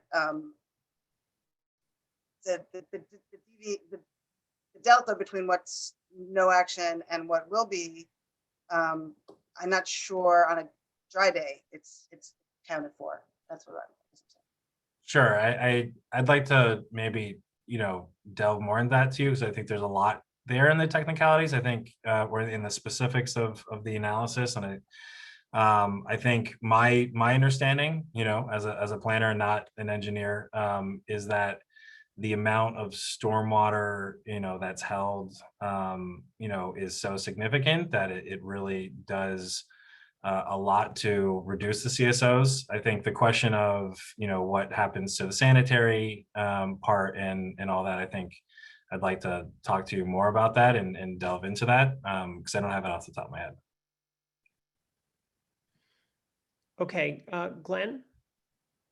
I also noticed the severe lack of open space in our district indicated in the EIS, and the fact that the rezoning would exacerbate that, even though it is going to add some open space because of the increase in population, it would actually reduce the amount of open space per 1,000 residents. So that's not a good thing, which leads me to public place. And as the only public owned property, there is the possibility to increase the amount of park space there. So I want to know about the public place designation.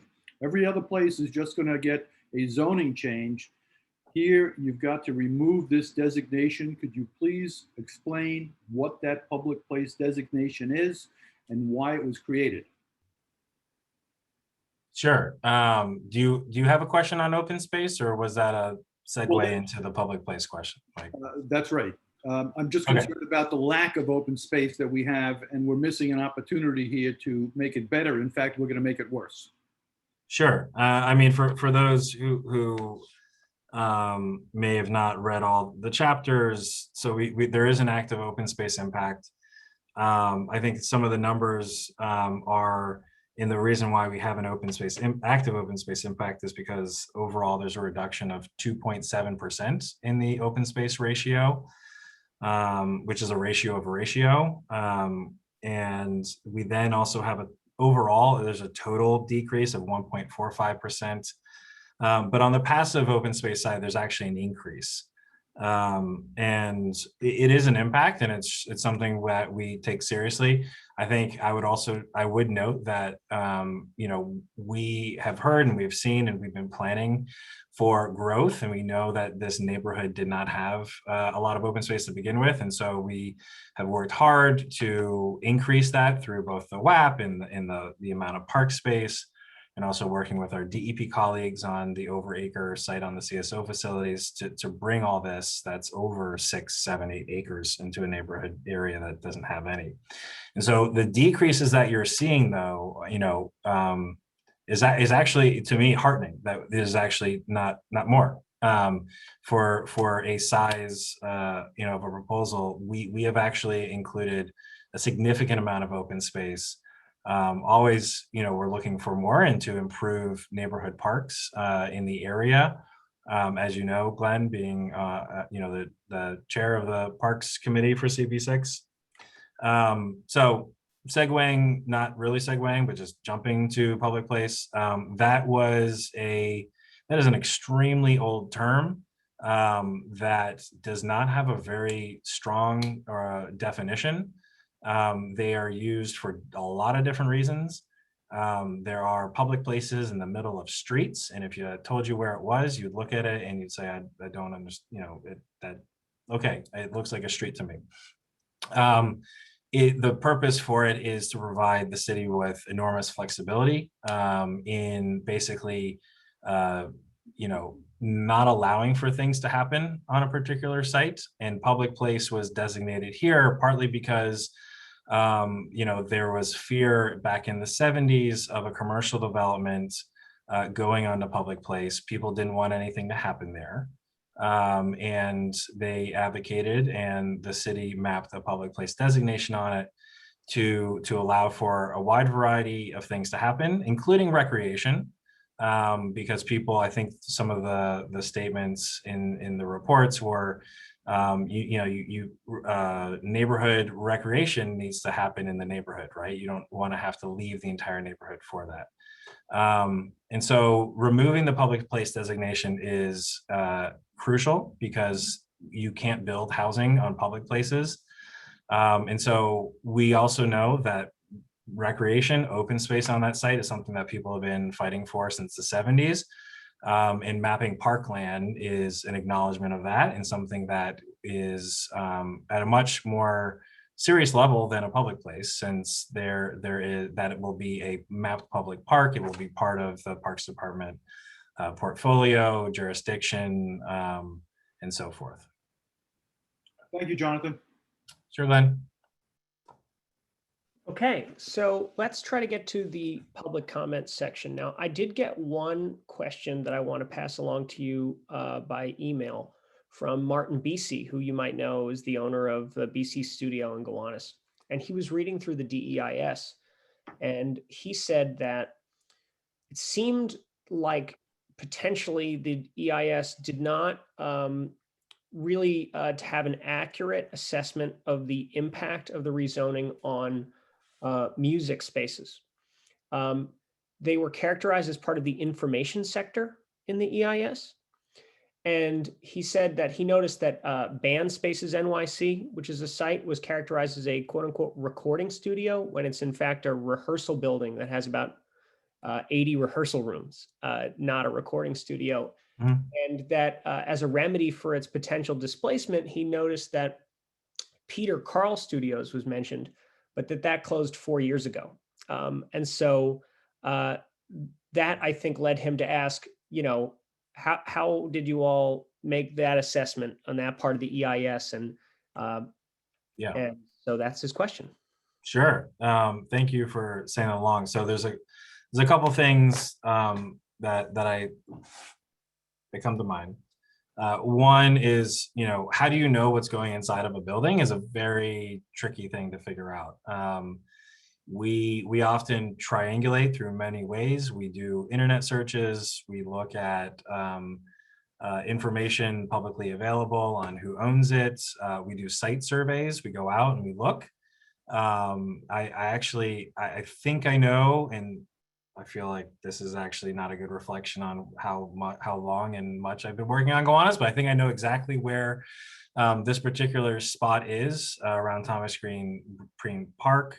Actually, I waited because it said woodworking on the outside, and it clearly wasn't woodworking anymore. I waited for over an hour to see who was going in and out of this building, and they were not woodworkers.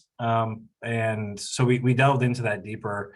There are some, people do rehearse there. There is actually some recording apparently that I believe, and Martin may actually, since he is in the music industry, know better to say there isn't recording, which I think, we can work on and take back. I think the part about the actual EIS, about the characterization of that, we can look into with our consultants. My understanding is that this comes up sometimes in EISs when people say that doesn't reflect my lived experience, that doesn't reflect how I characterize things, and so it can't be possibly accurate.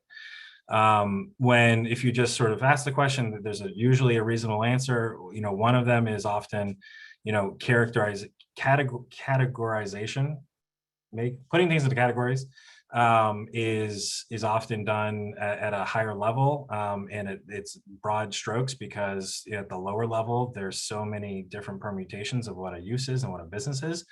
And so there's something called NAICS codes, and that's at a very, very high level, and they often group stuff like that into weird things that they say, like information, and you could say, wait, isn't this something else? So that's my first initial reaction. I can definitely, these are good comments. I'm sure there's other comments that we'll continue to take on the EIS. We'll take all of these comments in, we will look at them, we will review them. If the EIS needs to be updated or revised, that'll happen in the final EIS. And so I appreciate Martin, sending that along. I hope he also sends it on our website. There's a link to an email address that will actually send the comments to us, to DCP. And we will review all those. And if there's an error, we can obviously fix it. Thank you. Okay, so I have some public commenters that have raised their hand. The first person I had down is Irene, and she no longer seems to have her hand raised. So then Toby Hyde. Ty, could we let Toby in? Yeah, Alec, I'm going to upgrade Toby right now.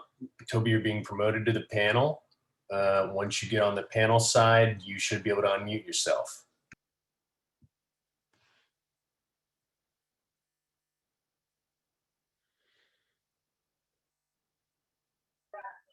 Exciting. Can you hear me? Yes. Outstanding. So I thank you to DCP and everyone who has made this a long night. I was really blown away by this presentation, and I'm excited to welcome new neighbors to this community.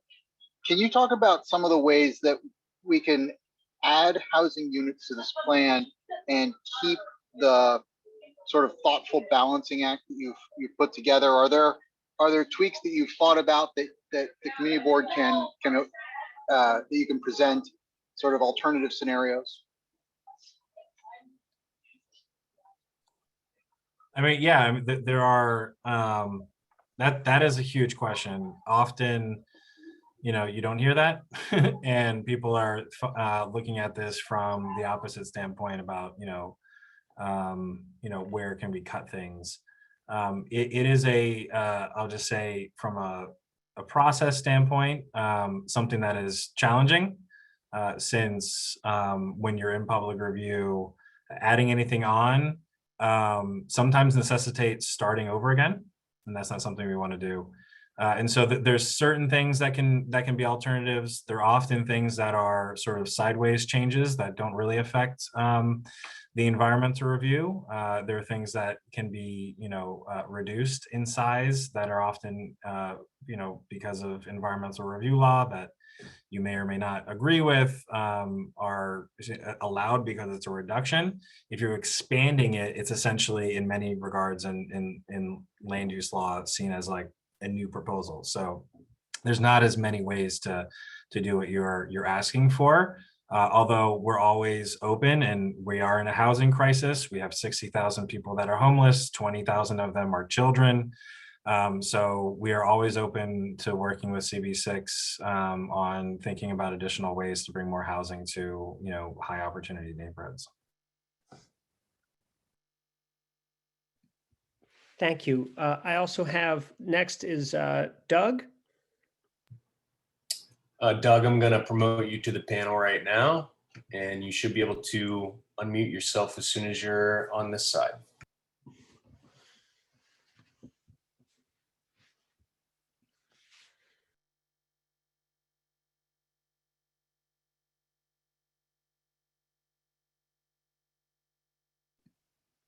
Doug, we can't hear you if you're talking. Hello, can you hear me? Yes. Great, thank you. I've lived in this community board for 23 years. And I think this is an incredibly amazing opportunity. And the presentation was fantastic. I echo Toby's sentiments about adding more housing because this community needs more housing. I'm worried about my daughters being able to remain in this neighborhood. I mean, I'm fortunate enough to have bought a house 25 years ago. They may not be, and there's really no opportunity. So my question is more in the line of what is going to happen to this community if we don't do this rezoning? If it just, as the amount of people who live in New York increase, and Gowanus and this community board is not a place where people can live because there's not enough housing. What is going to happen to the outlying communities? What's going to happen to other neighborhoods? And what's going to happen to this community? Because, with climate change and flooding and other issues, we need this drastically, and we need more people and more neighbors. Thank you. Thanks, Doug. I appreciate the comments. I particularly, connect with a father with daughters, as I have 3 kids, and I think of the same thing about growing up in New York City and loving this place, and having the opportunity that my parents gave me to still live here, and hoping that my children will be able to do the same. And I think that's what a lot of people want, is that the traditions that they pass down are continued on. And I think that's, really what we hear about, even when we disagree and people think that we shouldn't do anything. In good faith, a lot of people, have disagreements. But I do think it's a valid question. What happens if we do nothing? I think that this is something that should be on all of our minds. First and foremost, the brownfields that are there, people do not remediate brownfields unless there's value in doing so. They sit stagnant, which is what they've done since, forever, and nobody's cleaned them up. They will be cleaning them up under the proposed rezoning, which will supplement and help with the overall cleanup that's going on in the canal and elsewhere. And that's huge. And so even if there's no new housing, that is something that people want, and that's something the plan delivers. But the people that would live in these homes, the 20,000 people that sometimes people like to weaponize, they say there's 20,000 people, they're coming. Those people don't evaporate. It's not that, rezonings create new people. It doesn't change people's fertility choices and births. Those people still live, they still exist, and they go somewhere else. They live somewhere else. They may have less opportunity, they may have more opportunity, but they need to live somewhere. And so if they're going to try to live in New York City, it's either living in a neighborhood that can accommodate them. In Gowanus, if they don't have it there, it's putting pressure on downstream neighborhoods like Sunset Park and pushing gentrification further out, or doubling up in more crowded housing units, or they're moving to places, out in the rest of the country that are exacerbating sprawl that is causing the climate change that people are so concerned about in this neighborhood and elsewhere. So it really is a very stark, juxtaposition. If we don't do anything, there are real ramifications. For a lot of people, we go on with our lives, and we have ours. But for the generations coming, our actions have a lot of ramifications. Thank you. Max Ratner. Max, I think Max just put his hand down.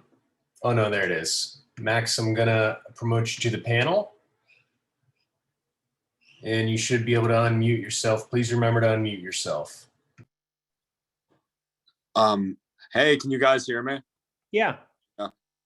So I own a yellow taxi garage on 4th Avenue and 5th Street. And something I'm very concerned about is the 421A program ending in June. And the reason why is because I plan to build a building that is, 20 to 30% AMI and affordable. But if the 421A expires before I'm able to get so far with the building's development, I will be forced to build a condominium. And then 80% of the building will be absolutely non-affordable if it needs to be a condo. So is there any special privileges to people in the Gowanus who are trying to build affordable housing or buildings to, make it so that more people, as, some of the other people commented, they were talking about their kids being able to buy, homes or units in Gowanus, but, a condo would be almost close to $1 million, which is absolutely non-affordable. And I would like to put us or the developers, who are trying to do the right thing and build this affordable housing in a position where they can actually do that. So that's why I asked the question about the 421A. Additionally, there was a lot of questions about open space, and I wanted to know if there's any way to create provisions for, contributing perhaps 10% of the ground floor lot space to open space and adding 10%, that same 10% of the zoning on top of the building, just creating incentives and provisions so that developers can do the right thing. And I understand that there's a lot of animosity towards developers, thinking that, they're not trying to create, the best product to help all the stakeholders, but I don't believe that's true. I believe that that the developers are just trying to, follow the rules and do the right thing. And, there's a lot of pressure and time, and this, rezoning has taken so much time to move forward that there's now, a deadline in June for the 421A. So I just wanted to talk about, first, the 421A expiring, and additionally the open space provisions that may be possible. Council member, do you want to jump in here? Sure, and Lynn, I think I'm on my phone, so I can't see everyone who is here. I guess I will say, HPD has a range of affordable housing programs, and anyone who wants to team up with HPD to do half affordable or all affordable, there's a lot, for example, at the corner of 4th Avenue and 12th Street that is being developed as 100% affordable housing. So HPD's got a wide range of programs that developers who are genuinely interested in going above and beyond what MIH requires, whether that's with deeper income targeting or a greater percentage of units, we'd be thrilled, and HPD would love to talk to you tomorrow. I happen to think that 421A is a terrible waste of taxpayer dollars, so I am not on the side of renewing it. I'm been pretty public about the fact that I just don't think it's a good. We're going to give away $1.7 billion this year, and it just doesn't really enhance what is required by MIH in a meaningful way. So, I don't think there's nothing in the rezoning that would guarantee anyone 421A. Now, the legislature will have to debate next year what to do, and they may renew it with some changes or not. But for those people who really would like to work with HPD to think about getting more deeply affordable housing, there's a great array of programs for seniors, for low income, for folks with special needs, for just a really wide array. And our office would be very happy to connect you. Understood. Michael, did you want to add anything? Yeah, and certainly, Brad, I appreciate the marketing for our programs.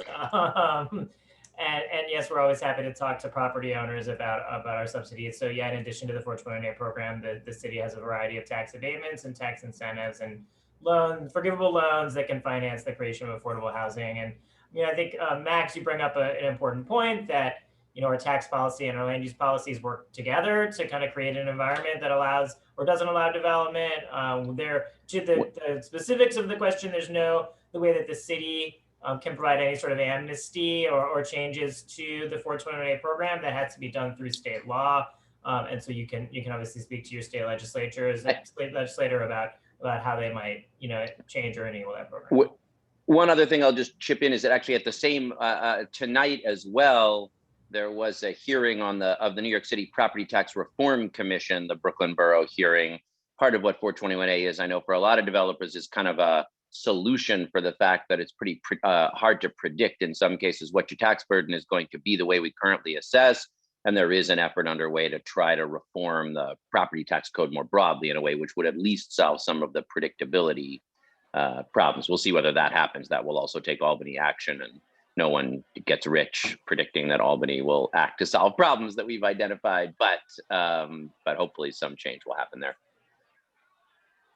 And Max, on the open space question, I mean, so broadly speaking, I think, we can obviously have more conversations that get into details because a lot of this stuff just takes time to unpack. But there actually was, early on in zoning history, the height factor sky exposure plane regulations actually had that kind of baked in, where sites would create quote unquote open space and they could go higher. That is sort of, that is used sometimes in some situations, but generally speaking, where things have gone from an urban design perspective is keeping a strong street wall and having predictable building forms versus the tower in the park type of urban form that has some use and some real positives in certain situations, but not across an entire neighborhood. I will say where we can require and go further is along the waterfront, given the land use law around the public trust doctrine. We're able to require people on the waterfront to provide all that open space, 40 feet wide, and all the amenities, which is nothing to ignore or sleep on. That is enormous. That is huge. And it's where I think the Gowanus Green Park is about 1.5 acres, and so the other nearly 6 is from the private waterfront site. So it's over 4 acres. I have just one more thing to add on. We were talking about air rights before, and so if there is a parcel, for example, so I know that for air rights to actually be sold and to be able to be absorbed, normally they have to be adjacent or, contiguous to, the property that you already have. Is there a maximum height limit for what you're able to build if you are able to absorb air rights? Especially, the reason why I ask this is because 4th Avenue is, a great opportunity to, maximize affordable housing. And obviously the larger the building, 20% affordable obviously is greater proportionately with how tall or how great the amount of scale of the units is. And so that's why, I was asking about, maximizing the bulk envelope of how big the building can possibly be by adding parcels. Sure, there is a max height along 4th Avenue. I believe it's 17 stories. We have, done a hard look at the request of people in the community to leverage development for improvements to the Union Street and other R stations. And that is a situation that is not, I'm not sure exactly your site, whether it's applicable or not. We could discuss it further and look at maps, but that is one where additional height and density that is commensurate with improvements to the R station is a trade-off that I think that the community has asked about. It would allow for an increase of height and density to make those significant ADA improvements. Thank you, Max. Martin, Ty, can we move Martin in? Yeah, Martin, I'm going to promote you to the panel. You should be able to unmute yourself now. Please remember to unmute yourself. Yeah, I was a little disheartened and maybe not surprised with the level of detail or nuance that I didn't think was there in the EIS regarding music. I think particularly not just music's place in the world, but also its legacy in New York City. So just maybe it's an important detail is because I actually spoke before sending in my question to this meeting, I spoke to someone who was at a rehearsal in progress at Band Rehearsals NYC and asked her, and she was like, yeah, absolutely not a recording studio, where you record records. They maybe have a little bit of a facility there to record a rehearsal, but these are important nuances and details so that every place that was mentioned as a remedy was a place you go to for a months long potentially project to record like a single record. Very, very different type of business, all of this lumped together. So I wanted to throw that in, but also I was surprised, I don't know, I mean, my recording studio, which has been there since 1981, a record that won a Grammy actually in 1984, why it wasn't mentioned in the EIS. I guess the study did not find that I was under threat of displacement. That would be nice. Or did the study just not see it? Because that's the impression I got with the level of detail where it's like not exactly figured out. And compare this to the detail about the walkways and the quality of life stuff and the vibrancy of the pedestrian area. So I mean, we're talking music here. Why isn't that rival that other stuff in importance? Anyway, back to you guys. Sure. I'm trying to find the question there. I think I think you also sense the comments that you're sort of reiterating to the community board. I think, it is a draft EIS, right? And so we are putting it out there. It definitely can be improved on. And so if you have information like this that you say is not accurate, we want to hear that, right? We want to update it to better reflect what we know on the ground. So that's what I'd like to see. So yeah, so I'm asking you, Martin, please give us detailed comments so that we can look into this and update the final EIS to revise it appropriately. Via the comment form on the DEIS? You can, yeah, I mean, I'm taking notes, so I'm going to ask our consultants anyway, but it would certainly help if you and actually, I think community board can send it to me, you can send it to me directly, or that email on our website, you can send it there. Okay, I'll make that connection. Thank you, Jonathan. Okay, thank you, Martin. Sure. Okay, well, those were all the public hands I saw, and I don't see any committee member hands up. I also would like to end this meeting no later than 10. So, because we're going to have some other meetings, and let's try to be as respectful as we can while giving this a full public airing. One question I wanted to ask before, because I haven't gotten a chance to ask a question yet, is the state of play on a financial commitment to NYCHA. This is a very important part of the proposal, or something that's missing from the proposal. It's very important to the community right now.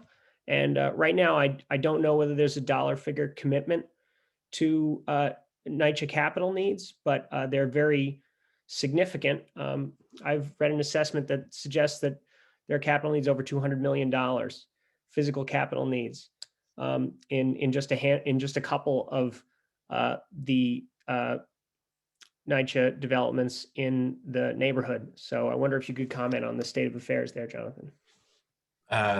Thanks, Alec. Yeah, the state of affairs is what I said in the presentation, which is we have been making progress. There isn't a number figure out there that people like to gravitate to and grab their hands on. Instead, we have been advancing conversations with NYCHA and the residents about, what does it mean to make improvements? What are the needs?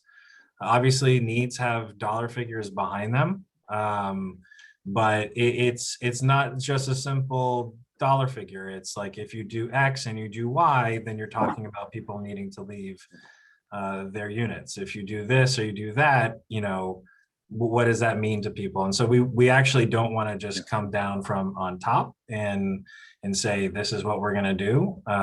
We're trying to have those discussions. So what we come up with is something that people can get behind. Of course, hypothetically, you could have a pot of money and then decide what that's going to go to, because there are so many things it could go to. So you could have money first and consultation later. It doesn't necessarily have to go that direction, but I'm sorry, council member. No, I really appreciate you asking this question. And while, I'm very appreciative to Jonathan and city planning for the, a massive amount of work and engagement with the community, I think you guys all know this is one where I really think it is, it's a totally unacceptable answer. This is a community that's been saying for the entirety of this engagement process, with city planning now for 4 or 5 years, this is our #1 priority. So it really is not acceptable to be at the point of the proposal to be on the table at the community board and not to have a real number. And like, that is how Mayor de Blasio likes to handle these negotiations, that they just wait till they get to the council. And then in like the 12th hour, there will be a negotiation. And I just think it's a rotten way to handle it. So there's an enormous amount of thought in this proposal. But, I think all of those of us that have tried to say from the start, in addition to working out all of these other land use issues, we must have a real ironclad, solid commitment to our neighbors, to who live in almost all the low-income housing that there is in the neighborhood today. We should have it by now. Like, it should be part of the proposal. We should be discussing it. So, anyway, I think it's, I know this is important to the community board. I know the community board will weigh in on it in its thinking. It is true that there is dialogue underway and that there's, conversations between NYCHEM City Hall leadership and the tenant leadership at Wyckoff and Gowanus, and a conversation about what matters most to people. But there should already be a number on the table. It should meet all the needs of those buildings, partly just because that's what we should be doing in NYCHEM in general, but partly because that has been the community's real kind of #1 collateral issue in the rezoning. So I just, I think people know it's really important to me, and it remains a really significant area of disagreement between City Hall at this point on this proposal, and at least as how I understand what the community's top priorities for it are. Okay, thank you, council member.